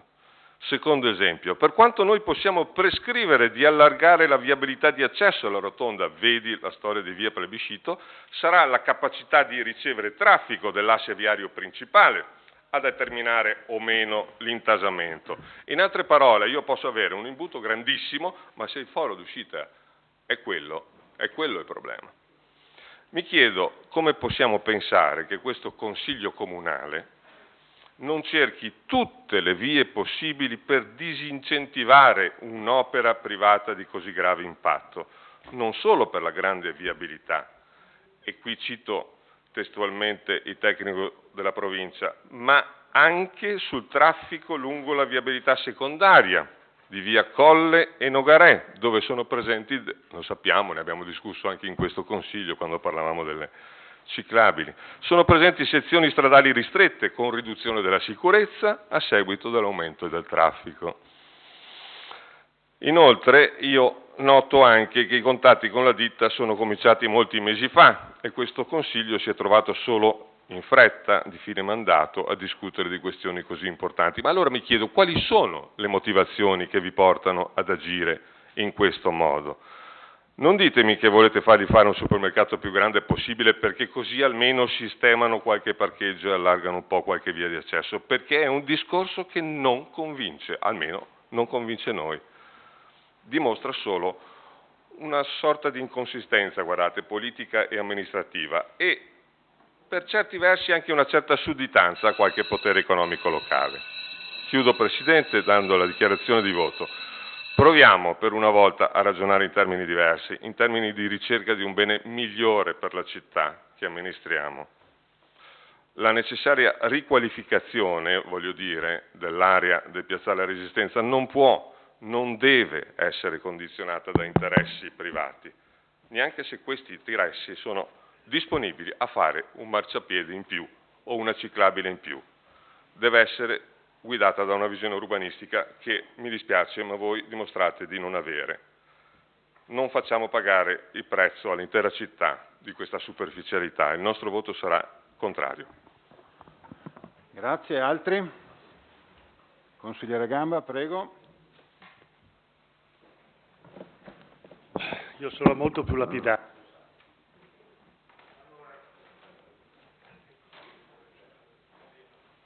No? Prego, prego. Posso andare? Allora, tutto va bene, tutto è possibile, tutto è fantastico, importante. Il problema fondamentale è che una legge fatta negli anni scorsi, che è la famosa legge Bersani, prevede a questi signori, dà la possibilità a questi signori di poter investire in quell'ambito. Dobbiamo cercare, come ha detto la consigliera Bortoluzzi e anche qui qualcuno che mi ha preceduto, di gestire noi come comune queste difficoltà che si sono palesate, ma non sono solo di adesso. Io quando nel 2009 ho fatto il piano della viabilità, 2009, 2006, 2007, non mi ricordo più, lì era già un punto nero, è già un punto nero della città, quella rotatoria. Non è che se vanno dentro 3 macchine dentro sul supermercato nuovo risolviamo il problema, bisogna trovare le soluzioni a quel problema che non è sicuramente un supermercato nuovo lì, indipendentemente dal fatto, ripeto, che la legge Bersani liberalizza e perciò liberalizzando il privato può costruire. Perciò per quanto ci riguarda il nostro gruppo è a favore. Grazie. Grazie. Altri? Consigliere Damiano, prego.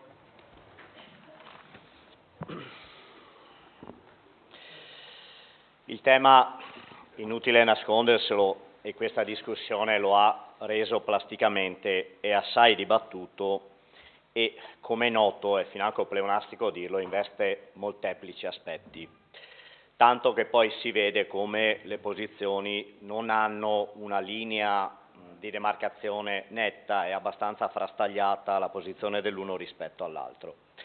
Però c'è un assunto, credo, imprescindibile, comunque la si guardi. Noi siamo, piaccia o non piaccia, in un regime di libero mercato.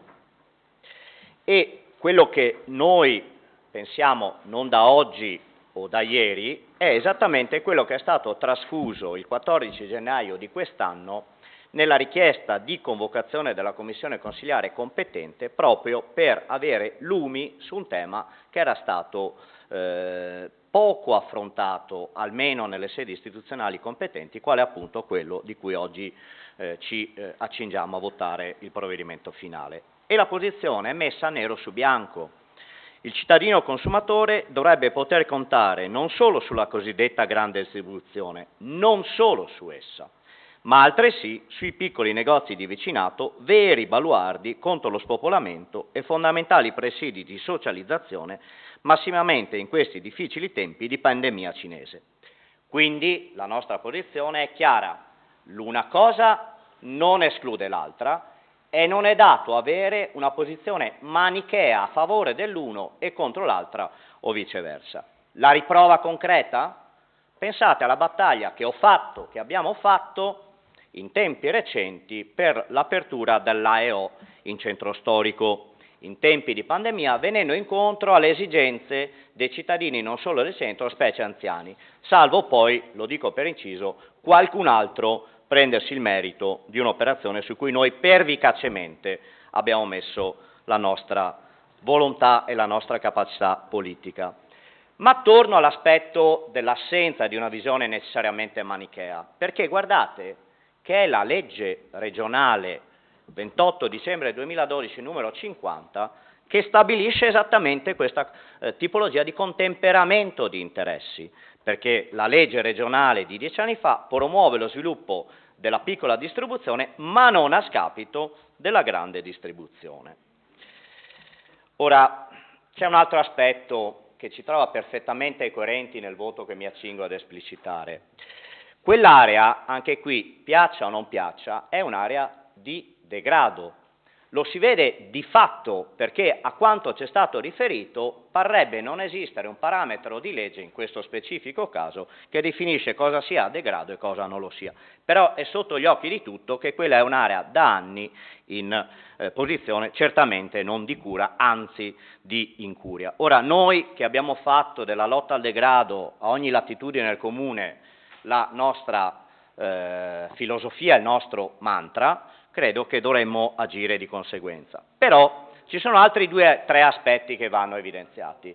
Allora, più volte e da più fonti interpellata la proprietà durante la riunione della Commissione del 20 aprile ha detto: guardate, egregi consiglieri, che questa struttura la si fa in ogni caso, non è in discussione se farla o non farla, e ha esplicitato la proprietà una serie di vantaggi in caso di voto favorevole questa sera e una serie di correlati opposti svantaggi in caso di voto contrario.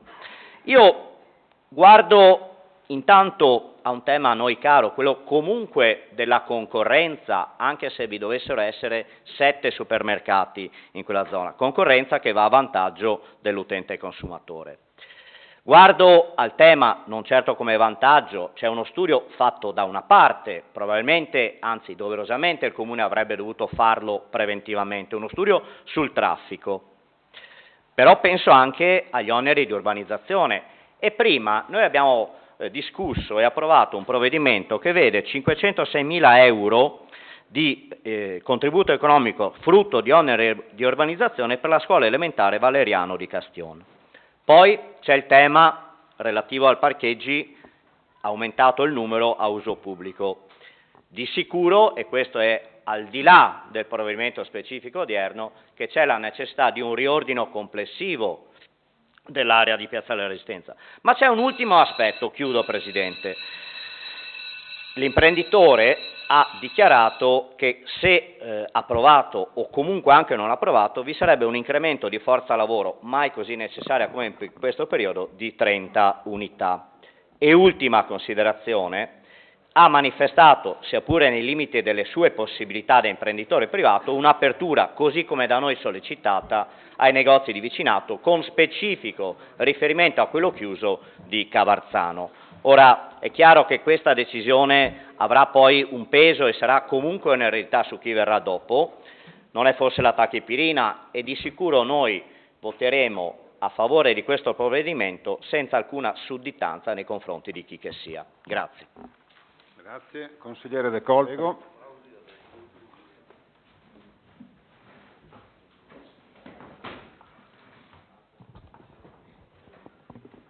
Allora, ci sono 3 aggettivi che vanno di moda: complesso, complicato, opaco. Questi 3 aggettivi si attagliano alla politica attuale. Complesso. L'assessore si è preso una piccola soddisfazione dicendo che, nonostante il piano regolatore vigente prevedesse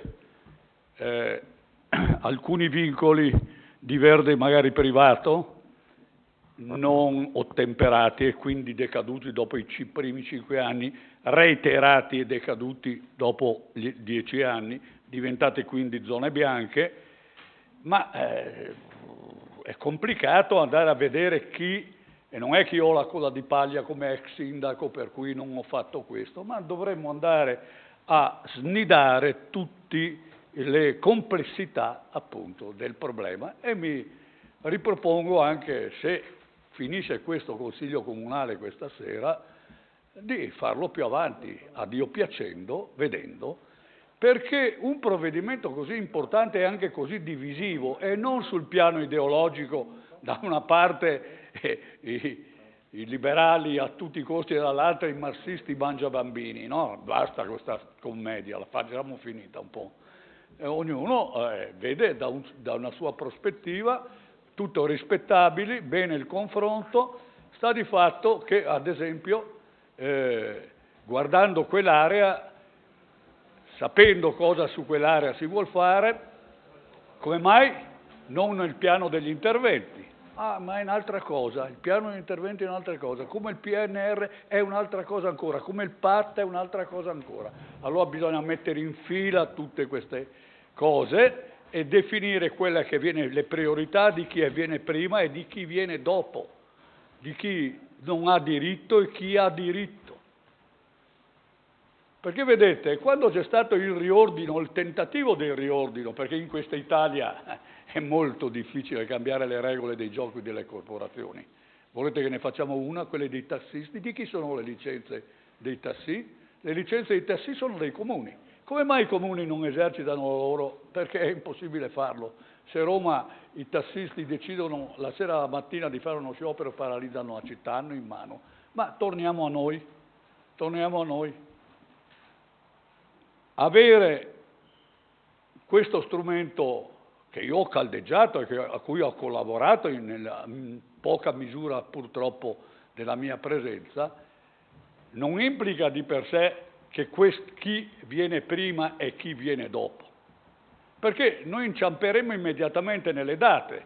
Il 15 di marzo gli interessati fanno una domanda, una richiesta al Comune, il 28 di marzo, cioè una settimana o poco più dopo, il Consiglio Comunale ha all'ordine del giorno cose. In altri tempi si sarebbe sollevato il Consiglio Comunale e avrebbe detto: un momento, calma, gesso, e vediamo un po' di trovare il perché di queste soluzioni. Forse c'era qualcuno che sapeva prima di altri, non lo so. Sta di fatto che è evidente che l'operazione aveva avuto un inizio e una fine molto prima del 15 di marzo ed aveva avuto la sua espansione in una delibera puntuale, una delibera però estremamente complicata, per cui anche all'interno del nostro impianto urbanistico vige la legge della lingua corporativa, quella lingua che usano i magistrati, per cui noi non siamo abituati a comprendere, quella che perfino, diciamo per estensione, fanno i giornali sportivi. Ognuno ha un suo linguaggio, ognuno si trincea dietro un linguaggio e anche il Comune, su una questione estremamente delicata come questa, fa una delibera perfetta ma che richiede tempo e voglia e complicatissima nella sua sostanza. Ma se ritorniamo al territorio, e io non è che dico non avevamo bisogno di un supermercato di più, ma ci chiediamo perché succedono queste cose. Ad esempio, ci richiamiamo immediatamente, ci inchiniamo un po' al potere regionale. E anche qua il potere regionale sbaglia, perché la regione ha tradito la sua genesi. La regione è un organo di programmazione, non è un organo di gestione, non è l'organo che decide quanti metri quadrati, eccetera, eccetera. E ancora noi non ci ribelliamo a questo. È un po' grave. Il Presidente mi richiama, ha ragione. Comunque noi abbiamo ragionato in maniera seria e puntuale e ritenevamo che su un argomento così importante ci fosse tutta un'altra strada da percorrere e non quella del libro dei sogni dell'assessore, che se riuscirai a realizzare sarò il primo a venirmi a congratulare con te. Comunque il voto del nostro gruppo è decisamente contrario. Grazie. Consigliere Bristot, prego. Buonasera a tutti. Sicuramente i dubbi e le enunciazioni di principio secondo me valgono ora poco, anche se ho apprezzato l'intervento del consigliere De Coll circa il ruolo della Regione Veneto, che in parte ha abdicato ad effettuare una programmazione puntuale e ci troviamo ora con centinaia e migliaia di cubature inespresse e non valorizzate dal punto di vista anche del potenziale economico, sicuramente anche per macro processi che dipendono dalla Regione, ma indubbiamente qualche errore negli ultimi 20 anni sono stati compiuti. Parto poi dal presupposto cardine che la politica dovrebbe governare i processi e non subirli, e in questo senso ho apprezzato l'atteggiamento avuto dal consigliere Bortoluzzi, sicuramente molto ragionevole e motivato, che però pone anche indirettamente un'altra questione, che è la viabilità e la mobilità del comune di Belluno, a prescindere dalla zona interessata, da 30 anni che non interessano in forma puntuale questo Consiglio Comunale.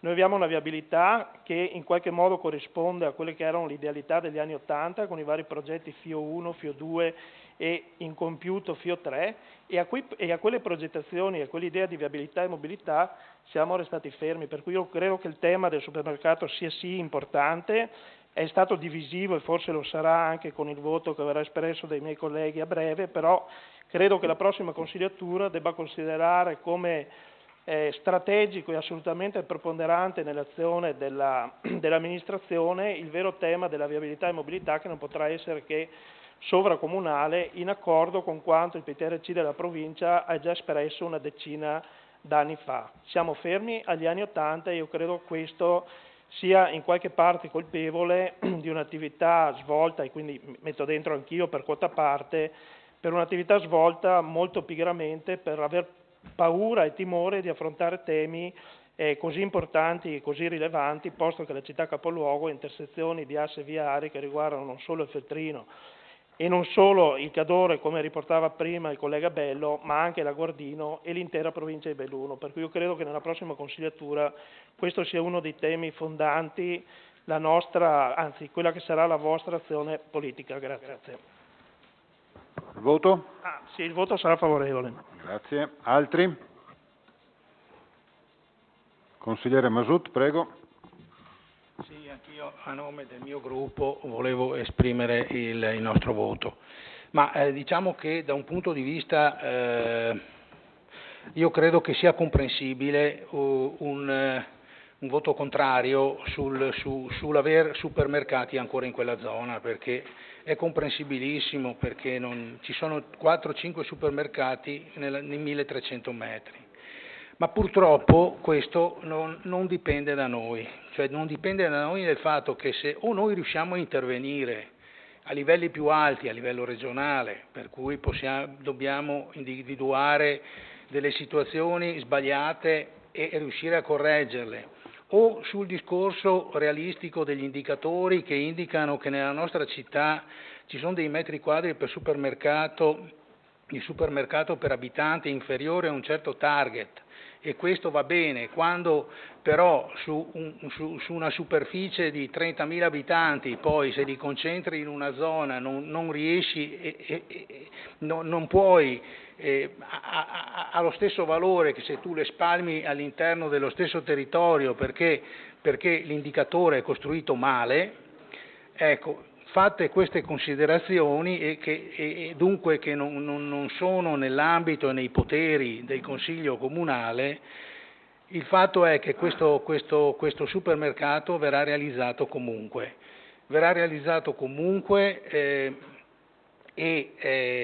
A detta del privato che ha già acquistato la proprietà, e nel momento in cui verrà fatto non ci sarà possibilità, il regista sarà il privato e il pubblico non avrà possibilità, se non con gli uffici, di individuare qualche soluzione viabilistica, ma nel complesso non ci sarà nessuna miglioria della zona, se non un degrado da diversi punti di vista. Ecco. L'altra soluzione che permette al Comune di intervenire e di in qualche modo ridisegnare la zona, dando delle priorità pubbliche a quello che viene fatto, e quindi delle opere che migliorino la viabilità e che rendano più fruibile anche quella piazza della Resistenza. Per favore un po' di silenzio. Che attualmente è veramente lasciata andare. Ecco, io credo che su questa azione, e soprattutto che in questo modo qui il Consiglio Comunale come organo politico acquista il potere anche di intervenire su questo progetto e quindi di dire e di eventualmente, credo, mi corregga poi l'assessore se dico una stupidaggine perché io non sono molto esperto in questioni urbanistiche, probabilmente di bloccare anche il progetto stesso, cosa che altrimenti non è possibile. Quindi ecco, a fronte di questa possibilità in più del Comune di poter agire e interagire col privato, nella speranza che sia un'esperienza costruttiva, perché non sempre purtroppo le esperienze pubblico-privato danno degli esiti positivi, ecco, il nostro gruppo si è espresso in maniera positiva, in maniera favorevole, anche se è stato dibattuto questo tema abbastanza in maniera come deve essere fatto. Ecco, se posso permettermi di dare un'indicazione, ecco, da un punto di vista di contenuti, ma non so se è possibile, ma ovviamente parlo da inesperto, ecco, una cosa che potremmo proporre, ecco, a questi gestori di supermercati, visto che non abbiamo altro potere, non abbiamo poteri sufficienti per fare quello che dicevo prima, ecco, è quello di invitarli magari a diventare all'interno del loro spazio commerciale, di dare più risalto, più valore ai prodotti del territorio, di modo che anche il territorio e i produttori del territorio possano trovare all'interno di queste strutture degli spazi e dei volani che possano permettergli, ecco, di essere valorizzati proprio dai consumatori e dai cittadini stessi. Bene, altri? Buono, chiuse le dichiarazioni di voto, passiamo al voto.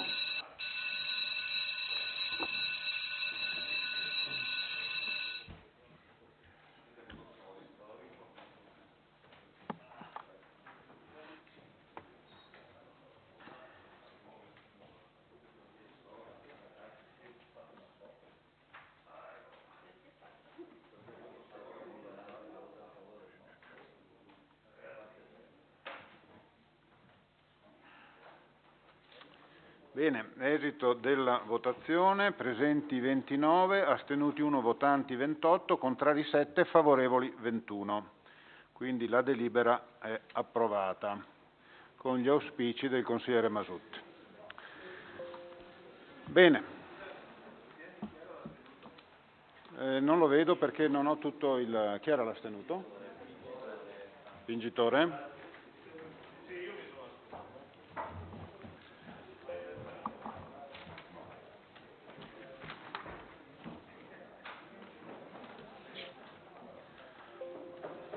Punto 5, variazione di bilancio di previsione al bilancio di previsione 2022-2024 e autorizzazione all'assunzione di mutui. Prego, Assessore Olivotto.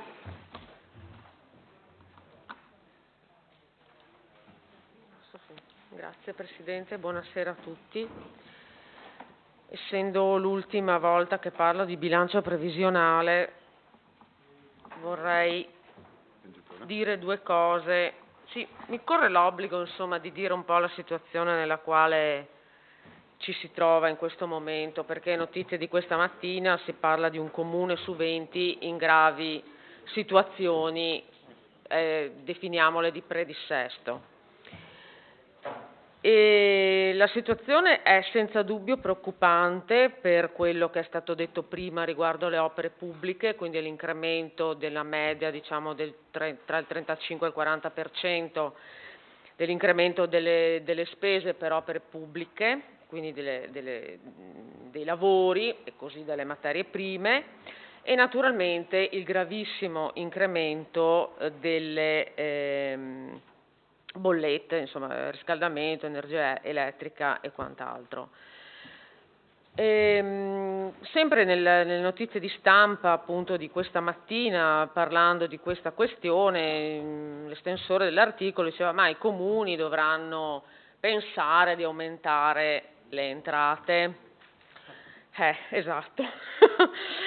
E come in una situazione di crisi che ci sta attanagliando sempre più.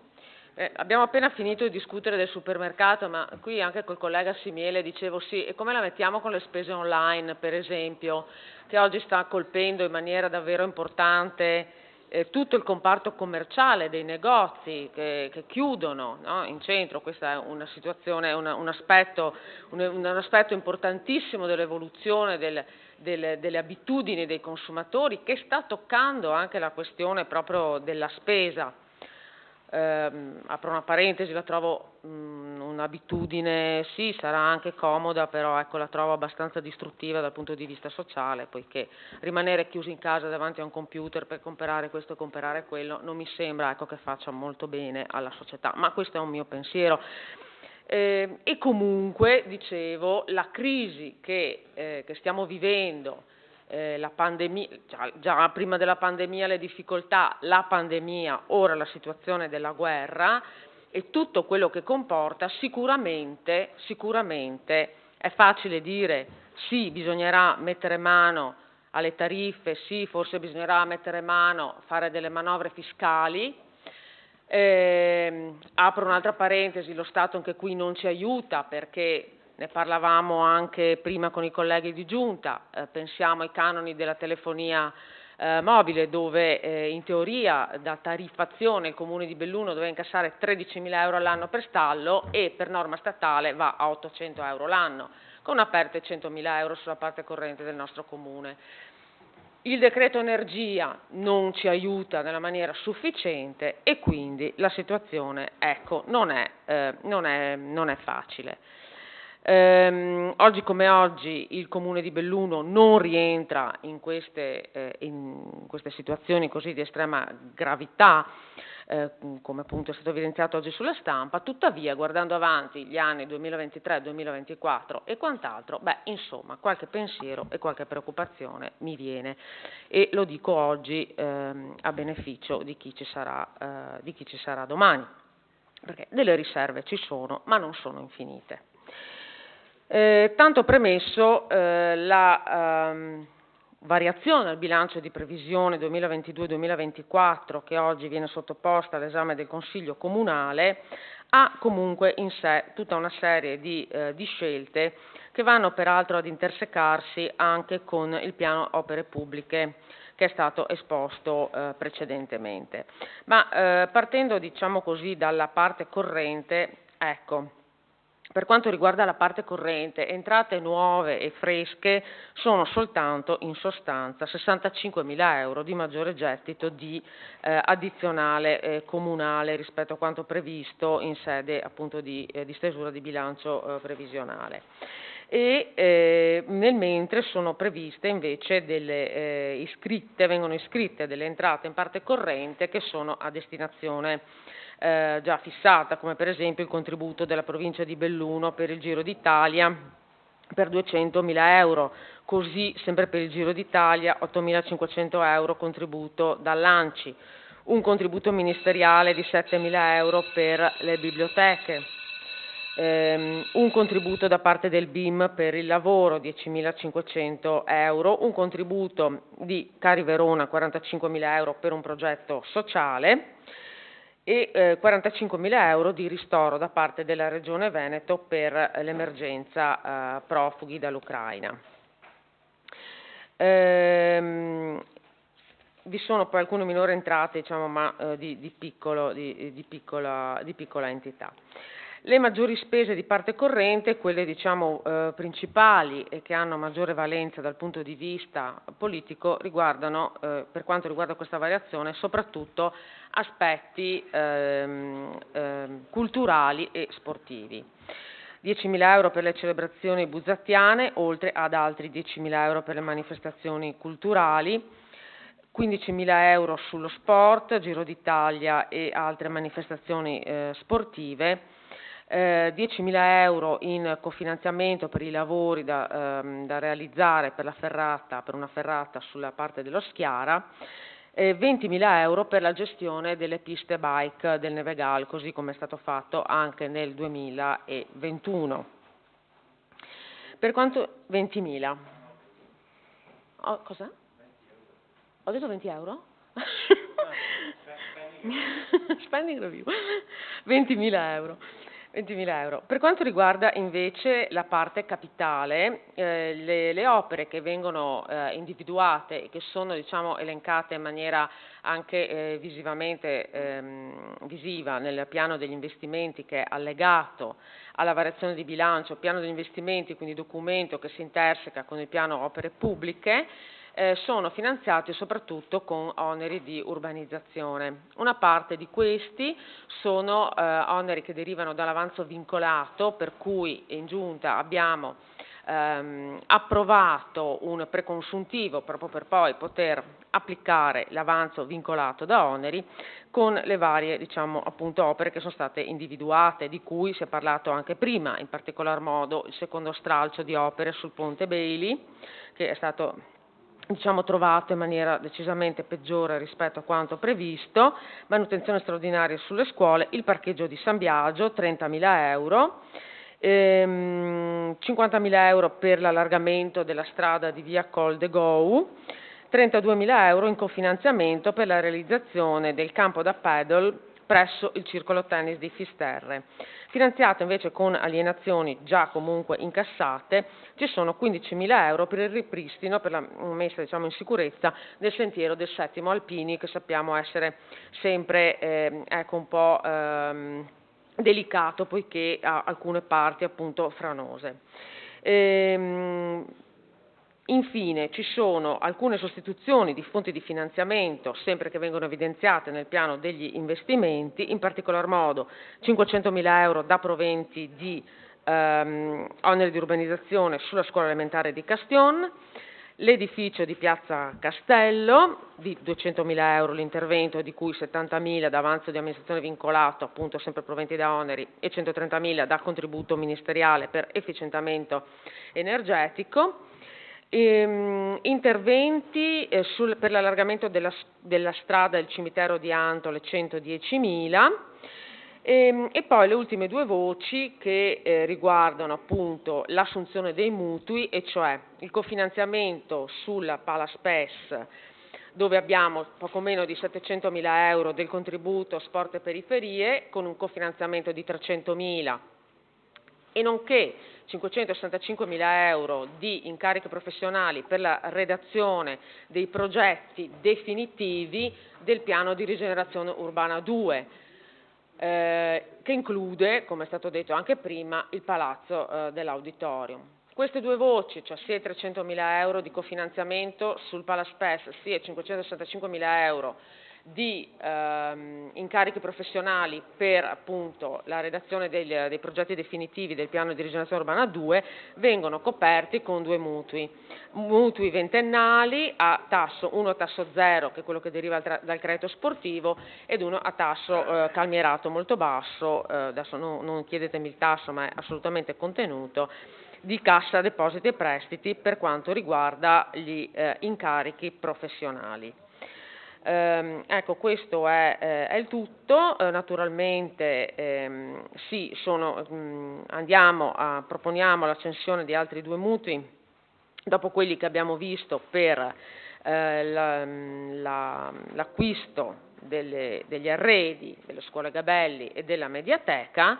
Naturalmente l'importo complessivo di questi mutui arriviamo a circa 1,5 milioni, ma grazie ai mutui che abbiamo estinto in precedenza negli anni passati, che prevedevano invece, essendo stati stipulati in anni addietro, prevedevano degli interessi piuttosto elevati, ecco che comunque l'impatto sulla parte corrente del bilancio in maniera prospettica è stato contenuto.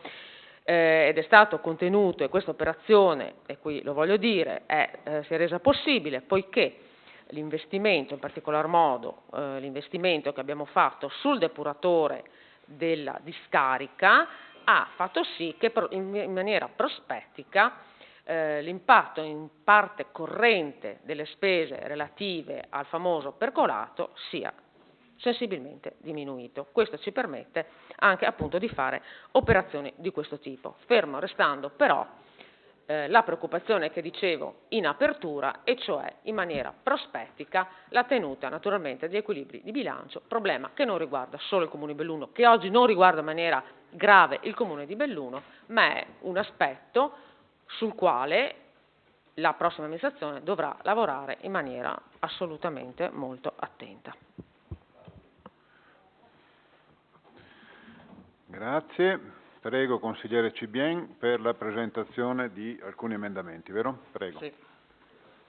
Sì, buonasera a tutti. Presento due emendamenti a questa proposta di delibera, i consiglieri penso li abbiano già visti.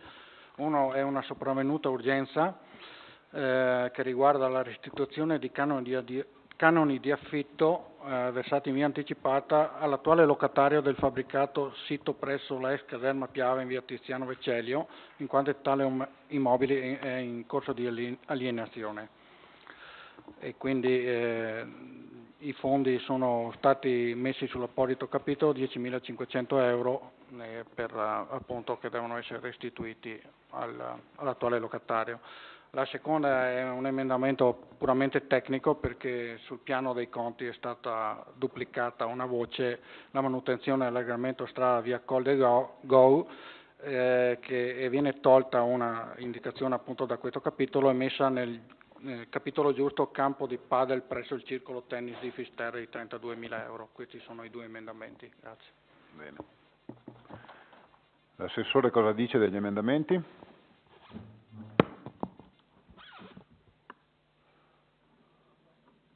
No, devo fare io perché sennò voi spegnete. Sì. Prego. Naturalmente vengono fatti propri dal proponente. Benissimo, quindi la delibera è integrata con questi due emendamenti. Aperto il dibattito, prego. Chiuso il dibattito. Dichiarazione di voto, prego. Prego, consigliere Roccon. Molto brevemente. Preannuncio il voto ovviamente contrario a questa operazione, ma direi un po' di più, perché dal punto Per favore, prego, consigliere Roccon. Da quello che si evince ovviamente dal comportamento nel passato punto all'ordine del giorno, questa maggioranza non c'è più. Non c'è più soprattutto per i voti espressi in aula in questo momento. Diciamo che la linea amministrativa del sindaco è stata sfiduciata da un suo gruppo, il gruppo più importante, ma direi anche che si fa fatica a capire, e guardo l'assessore Olivotto, come si può pubblicamente dire che c'è un lavoro di discontinuità con l'attuale maggioranza e sedere ancora sulla sedia da assessore al bilancio. Così parlo anche degli altri gruppi che si sono espressi, che si sono presentati ovviamente alle prossime, giustamente alle prossime elezioni comunali.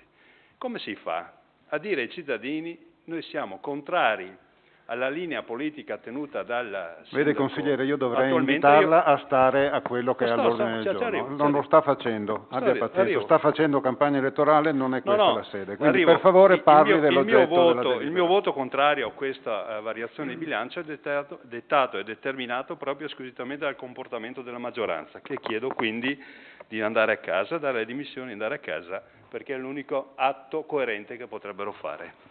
Consigliere De Pellegrin. Prego. Mi dispiace che il consigliere Roccon faccia campagna elettorale qua dentro. Qua parliamo di robe serie. Campagna elettorale la facciamo fuori. Il nostro voto è a favore, grazie. Grazie. Consigliere Stella, prego. Grazie Presidente. Dovrebbe esserci una nuova maggioranza in effetti, ma ci sarebbe anche un gruppo di minoranza che farebbe parte di un altro tipo di schieramento, quindi lasciamo perdere per favore. Prego, sì. Consigliere Stella. Grazie Presidente, buonasera colleghi. Effettivamente Presidente, quello che dice lei è vero, ci sarebbe una nuova maggioranza in questo momento. Detto questo, noi siamo contrari a questo punto sul bilancio e votiamo contro. Grazie. Benissimo. Consigliere Cibien, prego.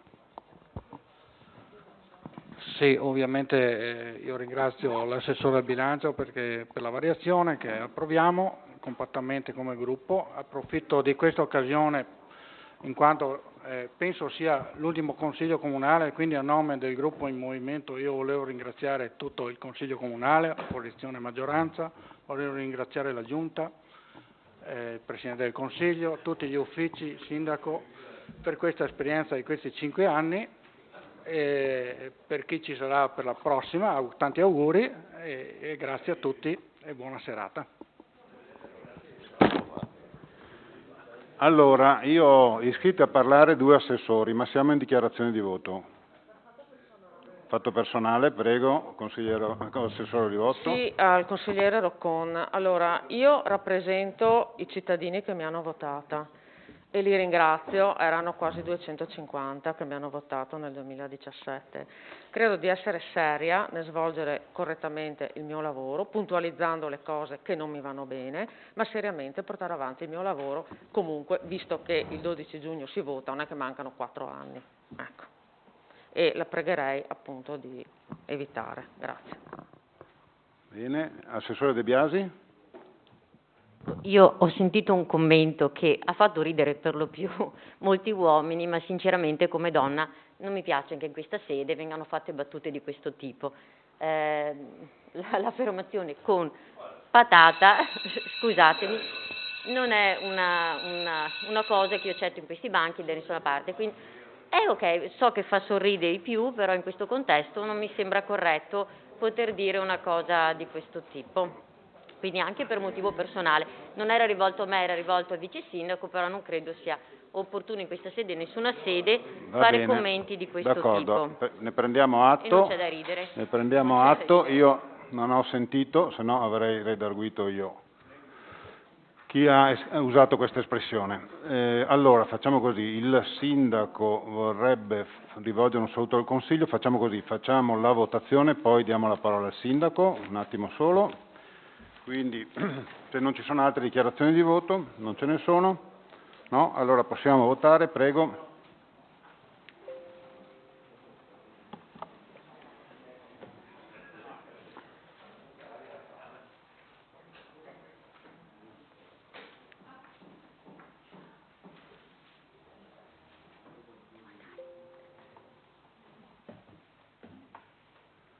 Lecis, il consigliere Lecis manca.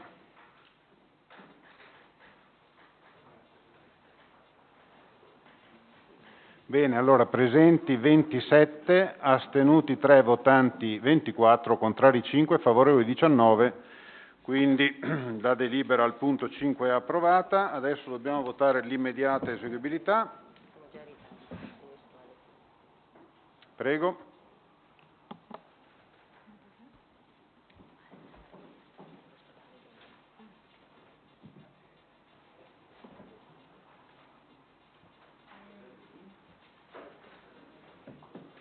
Consiglieri Savasta e Gamba.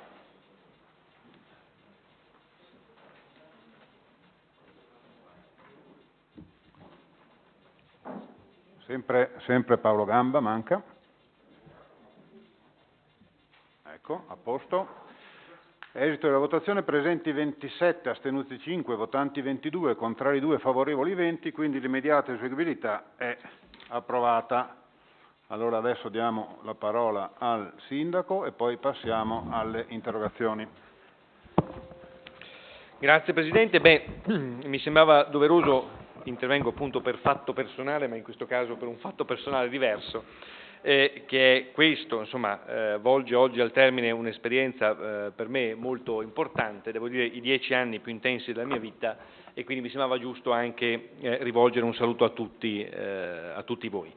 Ecco, 10 anni di preoccupazioni, ma 10 anni compensate sempre però, devo dire, da sonni tranquilli, perché tutto quello che ho fatto, nel bene e nel male, di giusto e sbagliato, almeno l'ho sempre fatto in buona fede e con la convinzione, insomma, di aver fatto meglio che potevo, e questo devo dire che mi ha aiutato molto.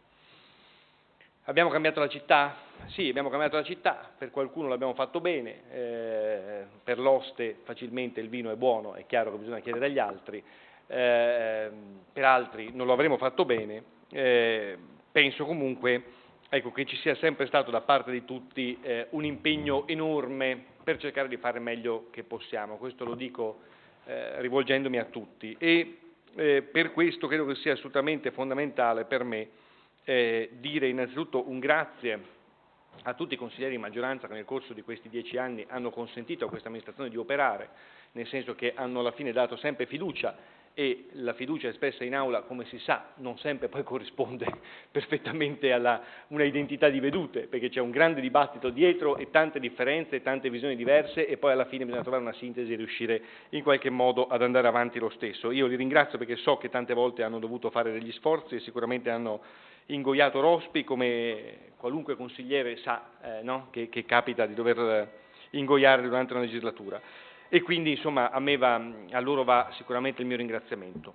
Ringrazio anche i consiglieri di opposizione, che devo dire che hanno svolto in questi anni sempre la loro funzione di controllo e anche di stimolo, perché poi alla fine lo stimolo dell'opposizione comunque è sempre importante, perché è sempre fastidioso, ma poi alla fine lo stimolo dell'opposizione ci deve essere. L'ho fatto anch'io in passato, lo sa, l'assessore Gamba, quanto gli ho rotto le scatole, ma non l'ho mai fatto contro di lui, ma sempre per stimolare, per controllare l'attività, perché questo è il nostro ruolo, e quindi questa è la democrazia, insomma, ed è organizzata così ed è giusto che sia così, e quindi vi ringrazio perché comunque c'è sempre stato uno stimolo e tanti spunti li abbiamo sicuramente tratti anche dall'opposizione. Il mio ultimo ringraziamento il penultimo ringraziamento va naturalmente alla popolazione che in questi anni comunque ha sostenuto complessivamente l'azione amministrativa, che ci fermava per strada e che ci ha sempre dato parole di conforto e anche incoraggiamenti a fare sicuramente meglio, però lo hanno sempre fatto con un tono assolutamente civile, devo dire, e questa è una caratteristica della nostra città, perché complessivamente raramente è capitato di incontrare qualcuno che avesse dei toni incivili. Questo lo voglio sottolineare perché non tutti i colleghi hanno questa fortuna. In tante altre città un sindaco fa veramente fatica a passare per strada senza essere insultato, e questa non è invece una cosa che può succedere a Belluno, non è quasi mai capitato. L'ultimo ringraziamento lo faccio alla Giunta. Quando parlo della Giunta, per me la Giunta è una unica, ha attraversato 10 anni ed è fatta di tante persone, non soltanto quelle che sono sedute qui oggi. Ecco, lo faccio a tutti loro perché diciamo che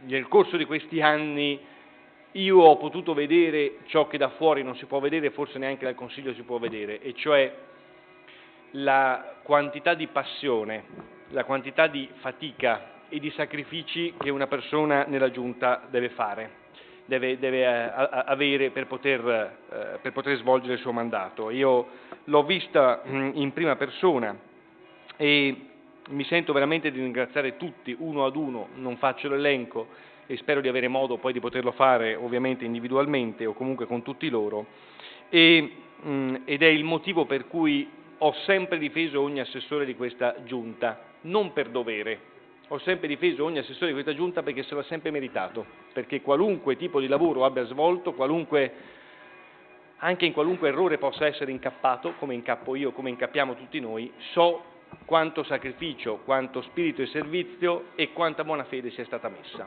E quindi credo di aver dovuto difendere sempre, l'ho fatto meglio che ho potuto e lo rifarei sempre, e anzi ogni tanto ho il rimpianto di non averlo fatto abbastanza, ecco, perché tutto quello che abbiamo fatto nel bene lo dobbiamo sicuramente a loro, lo devo sicuramente a loro, oltre che al Consiglio, ma alla Giunta, permettetemi, tutto quello che di bene abbiamo fatto lo devo a loro.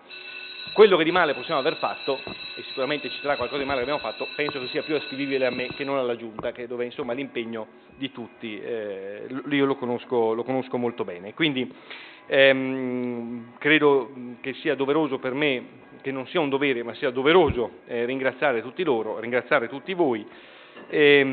Ecco, per me è stato un grandissimo onore rappresentare i cittadini di Belluno, sono grato a loro per questo onore unico che non si può spiegare se non lo si prova.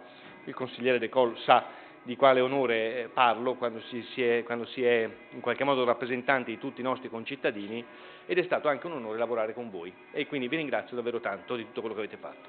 Grazie.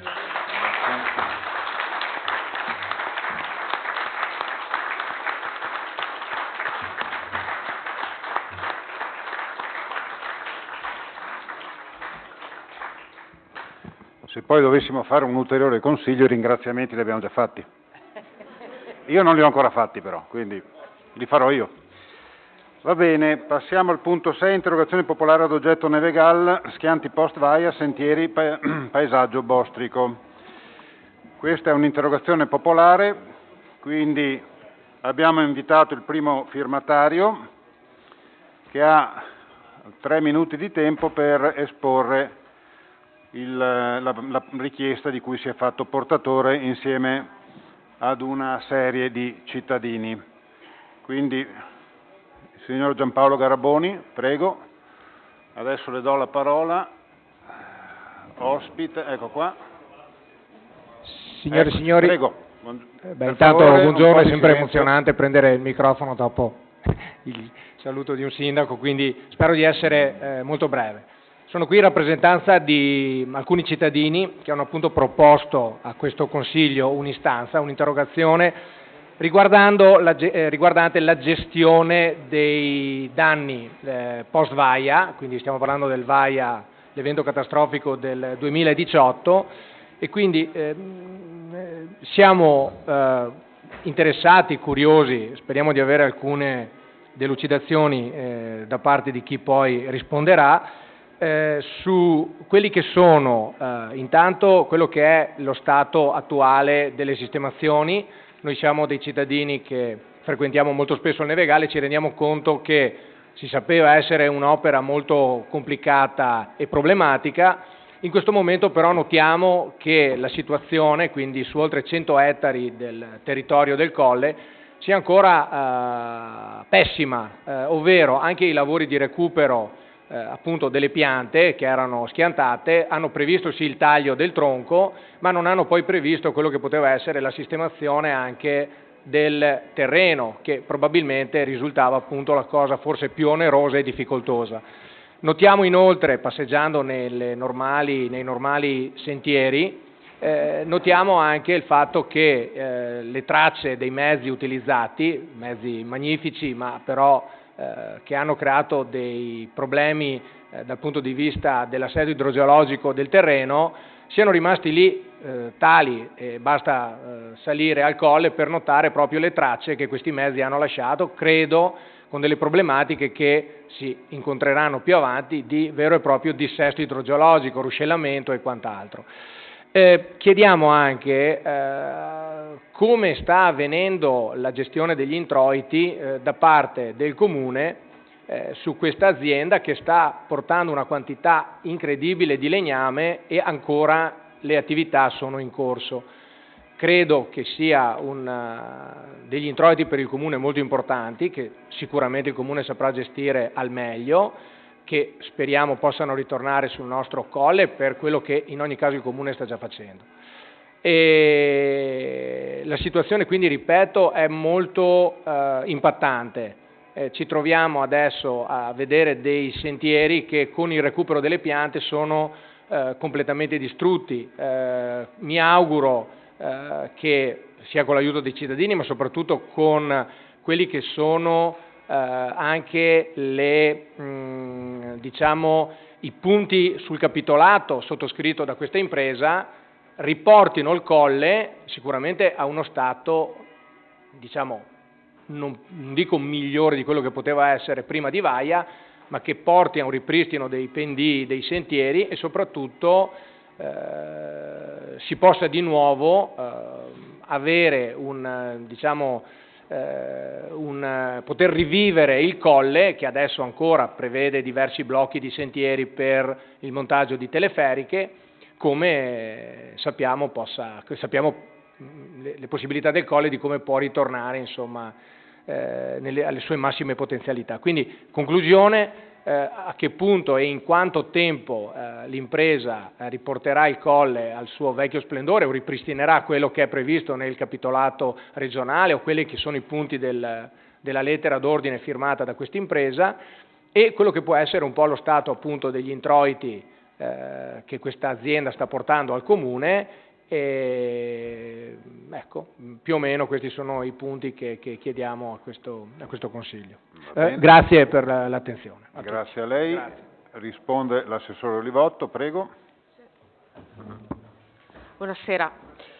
Intanto vi ringrazio per questa interrogazione, perché mi dà la possibilità di esporre un'altra volta anche al Consiglio un po' tutto il lavoro che è stato fatto su questo ambito.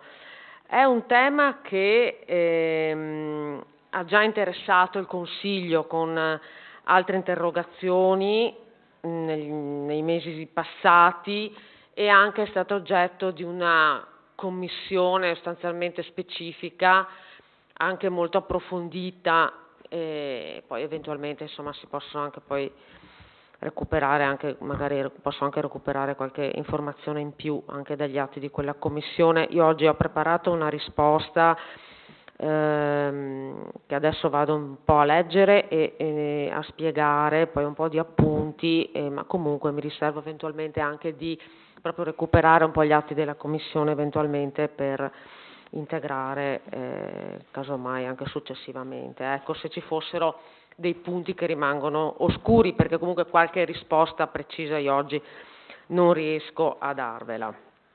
Allora, innanzitutto l'aggiudicazione del lavoro per il recupero del materiale schiantato è avvenuto ad aprile del 2019. E qua già mi soffermo un attimo, perché in quel momento, quindi l'aggiudicazione a aprile 2019, ciò vuol dire che il lavoro era partito prima per poi individuare naturalmente il soggetto aggiudicatario.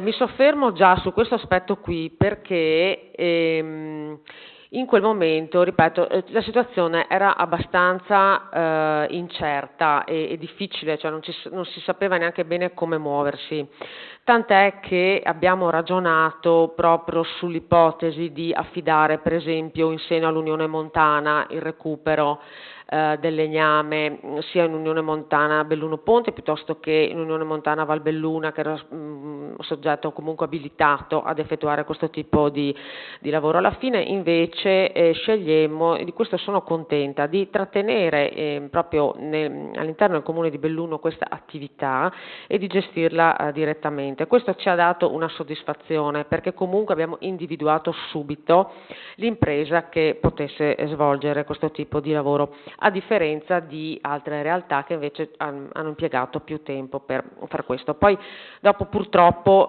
c'è tutto il capitolo Covid che naturalmente ha sfalsato completamente le tempistiche, questo per tutti naturalmente, non solo per noi, ma l'ha sfalsata completamente. Allora, partiamo dal fatto che la massa totale presunta era di 25.000 metri cubi di abete rosso e larice certificato PFC, perché c'è la certificazione appunto PFC di questo legname.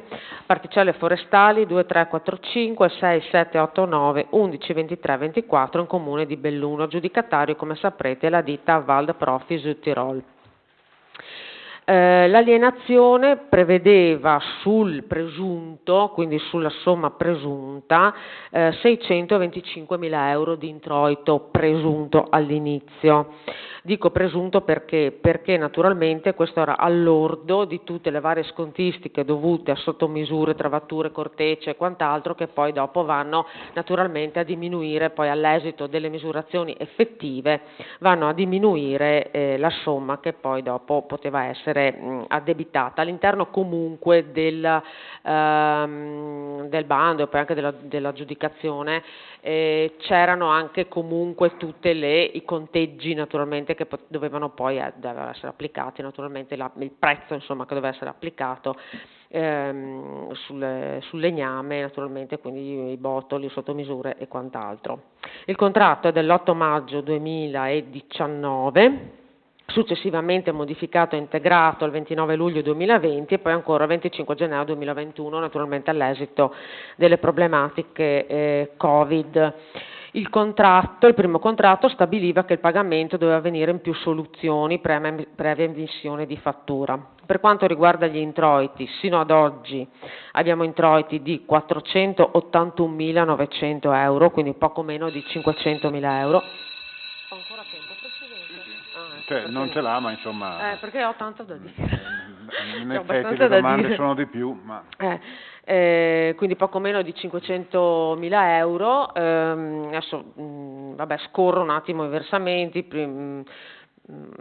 Primo acconto 42.700, poi altri 42.700, terzo acconto uguale, il quarto uguale, il quinto acconto 54.900, poi ancora 54.900, 54.900, ottavo acconto poi rateizzato sempre di 54.900, nono acconto 18.300, decimo acconto 18.300, ancora 18.300, 18.300 e 18.300.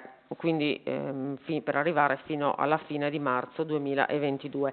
Questi fondi sono tutti da reimpiegare sul Nevegal, perché sono fondi che arrivano da un'area gravata da uso civico e quindi sono tutti fondi che vengono reinvestiti sul Nevegal e naturalmente destinati una parte al miglioramento boschivo, questo naturalmente per vincolo di legge, che almeno il 10% deve essere vincolato al miglioramento boschivo, una parte è stata destinata per il ripristino delle piste da bike e un'altra parte viene destinata proprio alle attività diciamo del Nevegal, quindi i bandi che sono stati pubblicati per quanto riguarda non mi viene mai come si chiama? Il parco. Sì, esatto, per il parco giochi, non mi viene mai il parco avventura. Area esatto, comunque diciamo tutta la parte attività turistiche sull'area del Nevegal, quindi tutto è stato reinvestito e verrà reinvestito obbligatoriamente per l'attività turistica e sportiva dell'area del Nevegal. Poi per quanto riguarda lo stato del taglio e dell'esbosco, allora adesso le zone che sono interessate sono Vallavia e Pascolette e sono le ultime zone che sono rimaste diciamo da tagliare, da esboscare e necessitano di installazione di impianti a fune, quindi questo naturalmente anche questo ha rallentato anche l'attività di recupero. Al termine di tutti i lavori ci sarà naturalmente la revisione della situazione delle strade e quindi per provvedere alla sistemazione delle strade, e solo all'esito di questo ci sarà il collaudo dei lavori da parte della Regione, quindi il completamento. La durata dei lavori non è prevedibile allo stato attuale perché naturalmente dipende anche dagli eventi atmosferici, dipende dal tempo, eccetera. Però contrattualmente erano già previste comunque la possibilità di avere delle proroghe, non le so dare però dei termini precisi. Ci tengo però a dare anche altre due indicazioni, qui ho messo giù un po' di appunti, perché l'Università di Padova ha avviato un'attività di collaborazione con il Comune di Belluno proprio di interesse rispetto al caso Vaia sul Nevegal e quindi proprio all'attività che è stata fatta, perché è un'area di interesse, di studio proprio per quanto riguarda l'università. E quindi con degli studi proprio su questa situazione, sono stati dei sopralluoghi e quant'altro. Per quanto riguarda il discorso del bostrico, c'è uno sviluppo naturalmente di alcune piante bostricate nell'area che dicevo prima, cioè le ultime che sono state oggetto di recupero, quindi va la via Pascoletta, proprio perché sono arrivate in fondo, perché più impervie e più difficili da raggiungere, e naturalmente il periodo siccitoso non ha certo aiutato, perché il periodo siccitoso incrementa la possibilità dello sviluppo del bostrico. Da ultimo stiamo facendo una serie di analisi, di studi anche per la ripiantumazione, parte della quale è anche già stata effettuata da parte dei servizi forestali, da parte di Veneto Agricoltura, ma naturalmente anche la piantumazione deve essere fatta anche sia sotto un profilo produttivo ma anche sotto un profilo paesaggistico e comunque in maniera ragionata rispetto all'ambiente nel quale la ripiantumazione deve essere eseguita.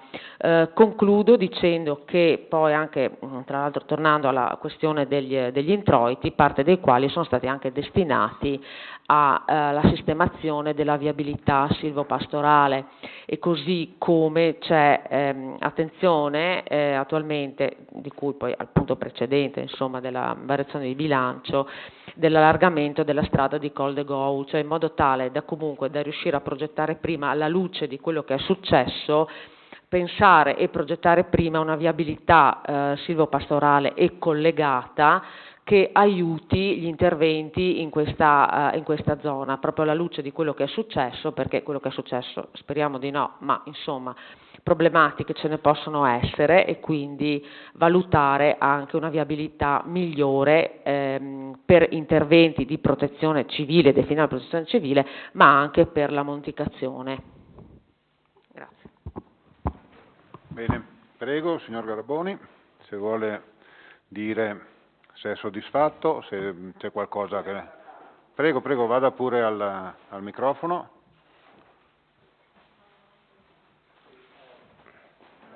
Prego. No, basta, è a posto. Assolutamente precisissima. Ripeto semplicemente ancora una volta la preoccupazione, perché ritengo che il lavoro di ripristino, più che il lavoro di recupero delle piante, attualmente anche per lavoro conosco e so quelle che possono essere problematiche di installazione di teleferiche e quant'altro.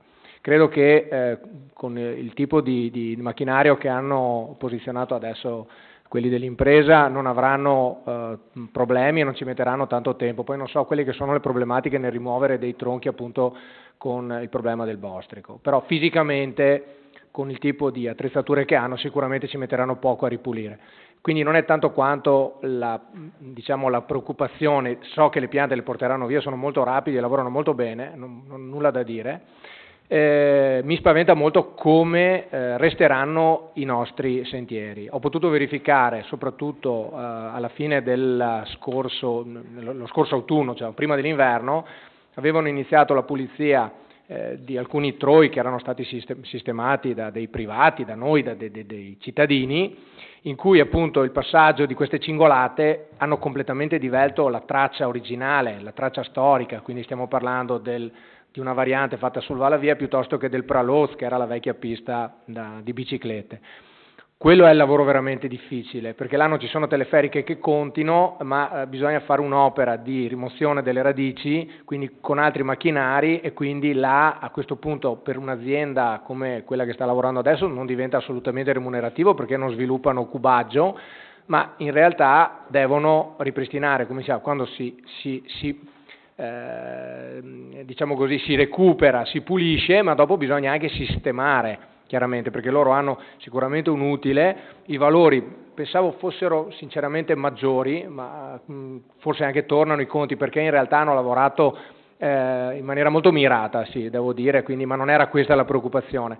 Chiedo veramente con questo Consiglio, i prossimi, chiamiamoli governanti, tengano molto sotto controllo questa situazione del Nevegal, perché è un patrimonio dei cittadini e veramente il passaggio di questa azienda, pur facendo un lavoro molto rapido e veloce, sta lasciando sul territorio dei segni, delle cicatrici veramente importanti. Si può ripristinare, però bisogna avere la voglia di seguire e di farlo. Insomma, noi ci prodigheremo di sistemare quello che potremo dal punto di vista di appassionati del Nevegal, però sempre nei limiti di quello che possiamo fare. Ecco. Grazie mille, grazie a tutti. Grazie a lei, buona serata. Grazie. Punto 7, interpellanza presentata dal consigliere Fabio Bristotto ad oggetto assenza prolungata di un dirigente. Prego, consigliere Bristotto.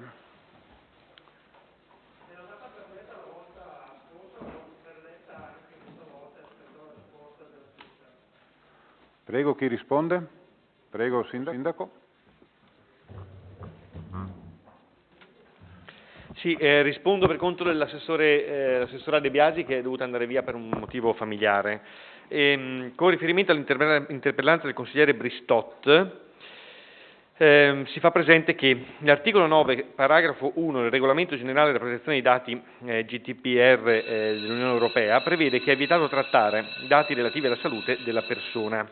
Sono ovviamente più frasi semplificate.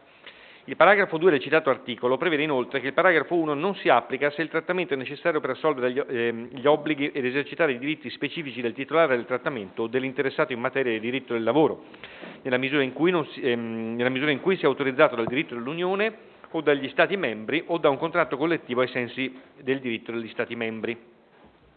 Nel nostro Paese l'articolo 2 septies del decreto legislativo 30 giugno 2003 numero 196, recante il codice in materia di protezione dei dati personali, stabilisce che i dati personali di cui al comma 1, cioè quelli relativi alla salute, non possono essere diffusi. A ciò si aggiunga che, ai sensi dell'articolo 5 bis, comma 2 del decreto legislativo 33 del 2013, l'accesso di cui all'articolo 5, comma 2 è altresì rifiutato se il diniego è necessario per evitare un pregiudizio concreto alla tutela dei dati personali in conformità con la disciplina legislativa in materia. L'interpellanza, avendo riferimenti anche solo indiretti a dati sanitari, non può pertanto trovare riscontro in questa sede. Mi dispiace. Prego, consigliere Bristotto. Deve prenotarsi, così le do la parola. Prego. Continua a non andare.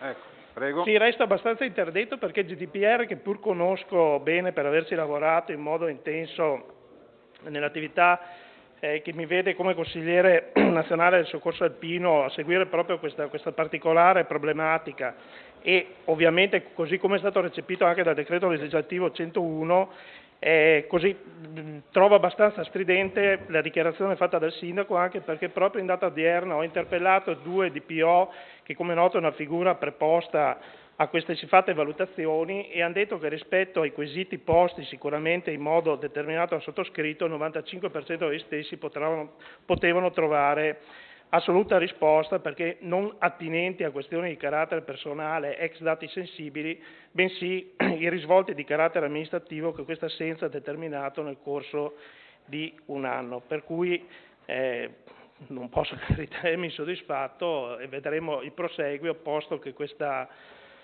assenza, per quanto legittima possa essere, perdura da oltre un anno. Così come credo sia inaccettabile la diffida mandata dal sindacato dei dirigenti, che in occasione odierna ha scritto al comune di Belluno, mi è stata ovviamente trasmessa la diffida, al fatto di ritirare l'interpellanza pena una denuncia, ovvero la dire al garante della privacy per quanto attiene la possibilità che il Comune avesse solo sfiorato aspetti che, ripeto, non sono assolutamente attinenti a questioni di salute, ma tengono aspetti, cioè i risvolti che questa assenza hanno determinato dal punto di vista amministrativo sulla gestione del Comune, che sono noti a tutti, visto che anche prima da parte di un consigliere è stato fatto un richiamo sulla lacuna pesante di un nostro ufficio. Comunque interrogazioni e interpellanze non sono soggette a un giudizio di ammissibilità, quindi quella diffida, per quanto mi riguarda, non valeva assolutamente nulla. Certo, le risposte sono un'altra cosa. Punto 8, interrogazione presentata dal consigliere Franco Roccon, ad oggetto il rispetto dei defunti si vede anche nelle azioni quotidiane delle affissioni degli annunci, a quando un regolamento da Perletta.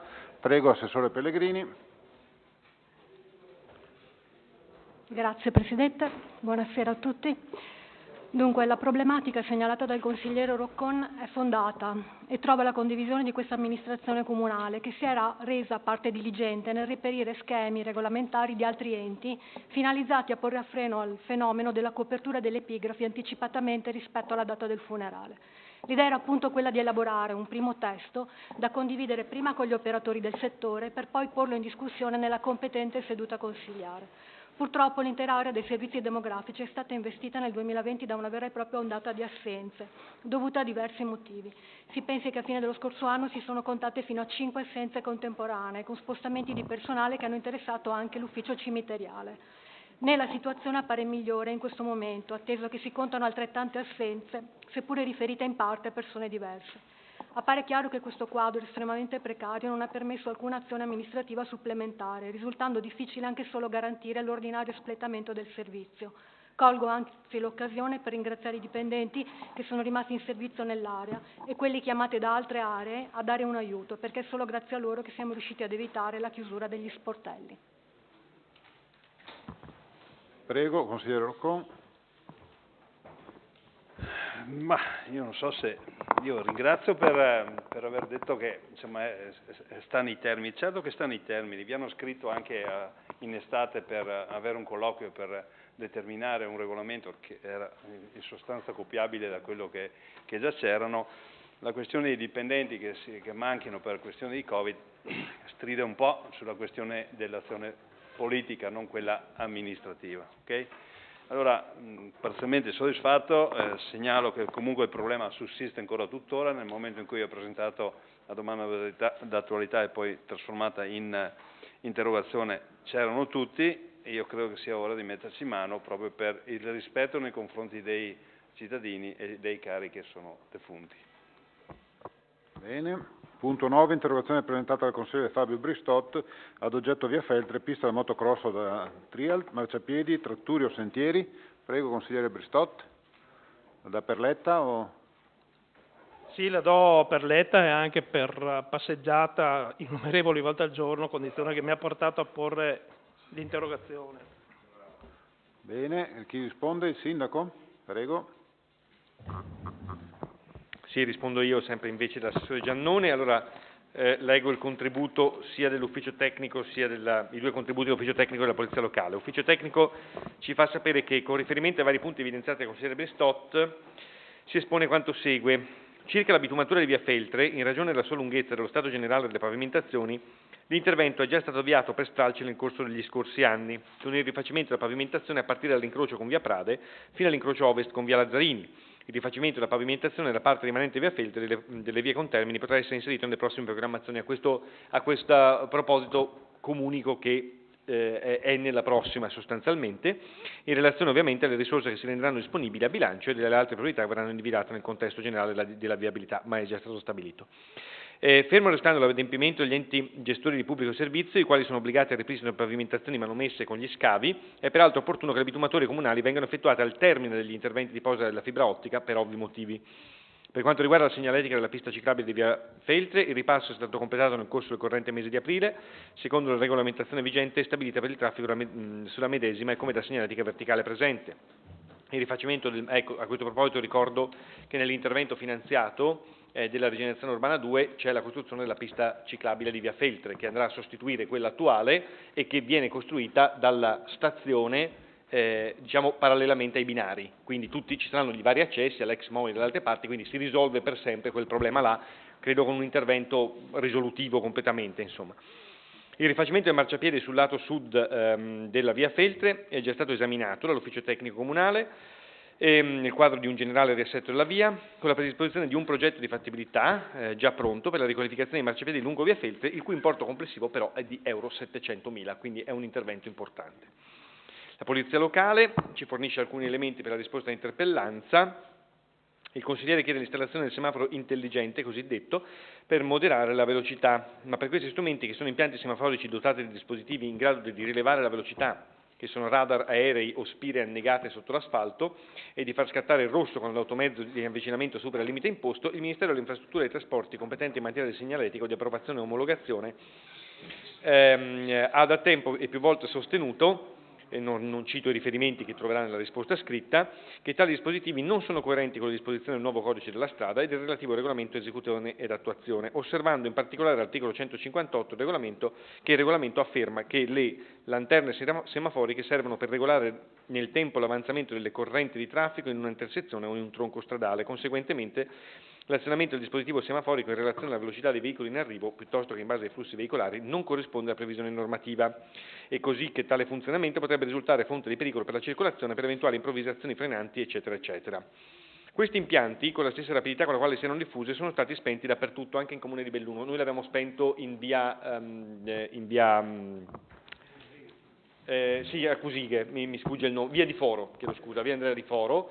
C'era un impianto, e anche a Cusighe, sì giusto, e anche giù in fondo, c'erano due impianti che facevano scattare il rosso quando superavano i limiti di velocità, li abbiamo spenti sia per un problema normativo, sia perché i residenti ci hanno segnalato che essendosi la gente abituata che quell'impianto scattava con il rosso quando tu superavi i limiti, molte persone acceleravano per poter passare con l'arancione, oppure, e questa era la cosa pericolosa, più pericolosa ancora, non frenavano quando invece il rosso scattava perché c'era un pedone che aveva chiamato il rosso. La gente, pensando che scattasse solo per il fatto della sua velocità, passava ugualmente con il rosso mettendo in pericolo i pedoni. Quindi l'abbiamo spento, l'abbiamo trasformato in un impianto semaforico solo per attraversamento a chiamata. Ove ne ricorrevano le condizioni, i nostri semafori pedonali sono trasformati in semafori a chiamata, ma in questo caso l'impianto semaforico deve necessariamente essere installato in entrambi i sensi di marcia, ovviamente. In sostanza non è previsto dalle vigenti norme regolamentari che l'impianto semaforico venga utilizzato per il governamento della velocità, né che il ciclo dello stesso sia comandato dal superamento di un determinato limite di velocità. Per quanto riguarda il potenziamento del sistema di videosorveglianza, l'interpellanza non ne circoscrive l'area da controllare e la via Feltre è piuttosto lunga, la zona di interesse forse comprende anche tutte le vie retrostanti al Parco Maraga. Ricordo che c'è videosorveglianza nella zona del Parco Maraga, ce l'abbiamo nelle due rotatoriette, o meglio nella rotatoria di Piazzale Cesare Battisti e Piazzale Marconi, chiedo scusa, e verrà installato invece alla rotatoria di Prade, dove c'è l'egitarga intelligente. Ad ogni buon conto, questa richiesta verrà riportata all'attenzione del prossimo Comitato Ordine e Sicurezza Pubblica, che decide in merito all'installazione di impianti di sorveglianza sulla base degli indici di criminalità registrata nella valutazione degli investigatori di Polizia Stato e Arma Carabinieri. Infatti la videosorveglianza noi la mettiamo, dove ci indica ovviamente il Comitato Ordine e Sicurezza. Grazie. Consigliere Giustò, prego. Sì, parzialmente soddisfatto e spero che comunque le opere di bitumatura, ancorché importanti, vista la lunghezza di via Feltre di circa 1 chilometro, possano essere effettuate, rilevato che tutta la posa della fibra è stata risolta con le criticità note ormai da qualche mese. Per quanto attiene il marciapiede, sicuramente una cifra rilevante, mi pare esagerata, forse contempera sia il marciapiede sud che il marciapiede nord, però vi assicuro che insieme a quello di via Fani, via Vittorio Veneto, credo essere il terzo marciapiede calpestato per numero di utenti e soprattutto in una zona che sta diventando, rispetto agli anni 70-80, come posso dire, si caratterizza per un tasso di anzianità notevole, infatti più di una persona è andata per terra fortunatamente con danni limitati alla persona stessa. Invito comunque l'assessore Giannone a percorrere un paio di volte via Feltre, forse si renderà conto che i cordoli lasciati lato strada o lato marciapiede potrebbero essere oggetto di un banale lavoro di recupero da parte dei soggetti preposti, che sono poi gli uffici e i nostri operai. Per quanto attiene il discorso del semaforo, non ero a conoscenza del dettaglio con cui il sindaco ha esposto la normativa, per cui non ho dubbio di credere che sia diversamente, mentre per quanto attiene il discorso delle telecamere sappiamo benissimo che la zona di via Feltre, via Boito, via Lazzarini, via Maraga è stata plurime volte attenzionata, voglio dire, da piccola microcriminalità che va dalla spaccata dell'Unoto. Io stesso sono stato oggetto di 2 spaccate e un furto della bicicletta, mentre la mia vicina è arrivata addirittura al 6º furto in 12 anni. Ovviamente non parlo solo per il sottoscritto, ma rappresentando ancora per pochi giorni un'area complessa e importante della città, credo che la posa di una videosorveglianza efficace possa garantire una maggior sicurezza, così come è venuto col Parco Maraga, una volta che il nostro solerte, come posso dire, aiutante economico-finanziario ha deciso di qualificare quell'area richiedendo che venisse anche messa una telecamera di videosorveglianza. In relazione però alla velocità, i vigili hanno fatto un'interessante digressione normativa e legislativa, ma avrebbero potuto aggiungere: saremo più presenti magari alle 18 di sera, quando gli autoveicoli passano con velocità, vi assicuro, estremamente sostenute, rendendo pericoloso l'attraversamento ai pedoni numerosi in zona. Grazie. Grazie.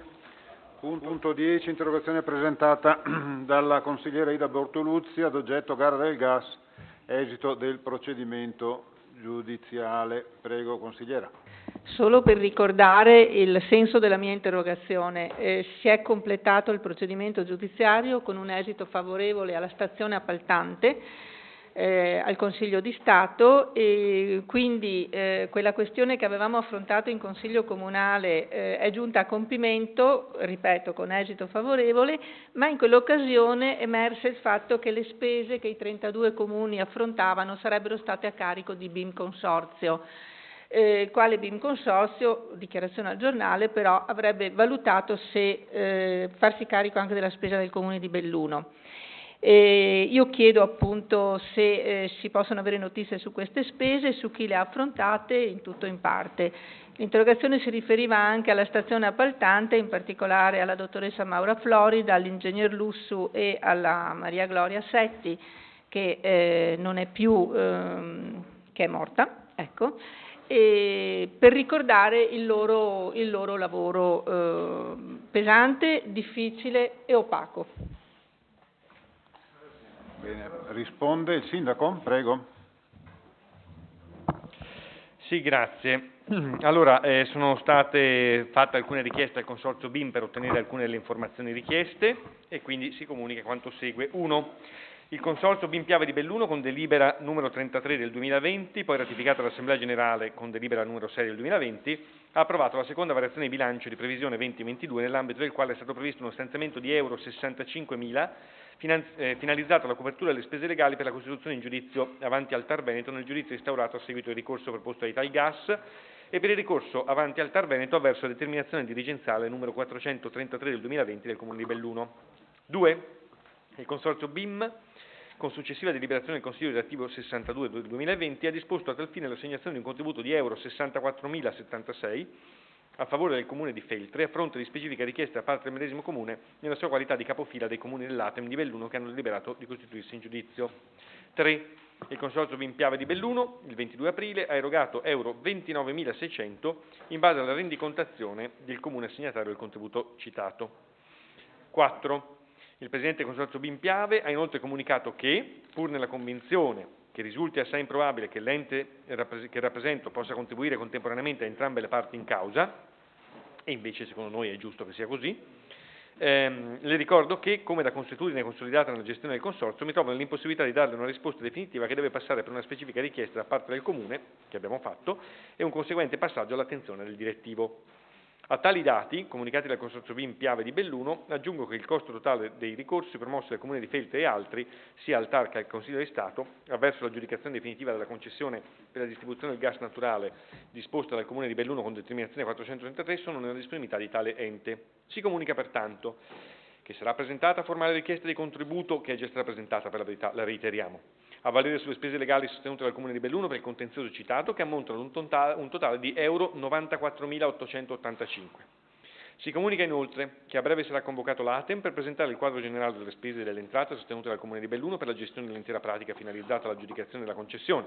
In particolare, a fronte di spese per un totale impegnato di euro 416.113, le somme quantificate dal bando di gara nel 2017 per il rimborso da parte del gestore risulta ammontante ad euro 210.000.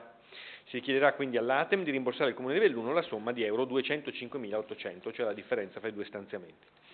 A tale proposito però si evidenzia che in base alla Convenzione il Comune di Belluno deve farsi carico della gestione del contenzioso inerente alla gara per affidamento della concessione del servizio di distribuzione di gas naturale, articolo 4,8 della Convenzione, e che tutte le attività di competenza della stazione appaltante sono finanziate mediante corrispettivo una tantum per la copertura degli oneri di gara di cui l'articolo 8,1 del decreto 226/2011, che sarà posto in gara a carico del soggetto aggiudicatario, articolo 11,1 della Convenzione. Quindi il Comune di Belluno si è molto impegnato, diciamo, per tutelare, il lavoro dei propri uffici, e lo ha fatto anche economicamente.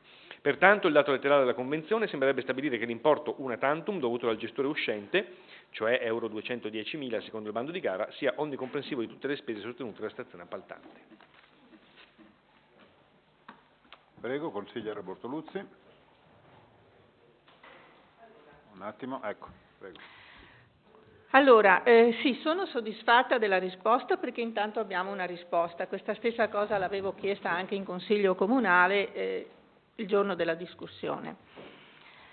Fatti due conti, poi mi sono persa ma leggerò, il BIM intanto ha speso 130-160.000 euro per sostenere una vicenda che io non esito a definire temeraria. Temeraria perché intanto il sindaco di Feltre non aveva nessuna legittimazione attiva poiché non era cliente, chiamiamolo così, di BIM, e temeraria perché dopo l'esito del TAR si poteva veramente evitare di spendere altri 60.000 euro per andare al Consiglio di Stato. A queste spese vive, a questo denaro di tutti, perché il BIM Consorzio gestisce il denaro di tutti, non di tutti tranne il Comune di Belluno, voglio anche ricordare che vanno aggiunte anni nei quali non si è fatta la manutenzione delle reti e gli investimenti che probabilmente Italgas avrebbe dovuto fare. Quindi ne concludo che un danno economico rilevante è derivato a tutta la collettività.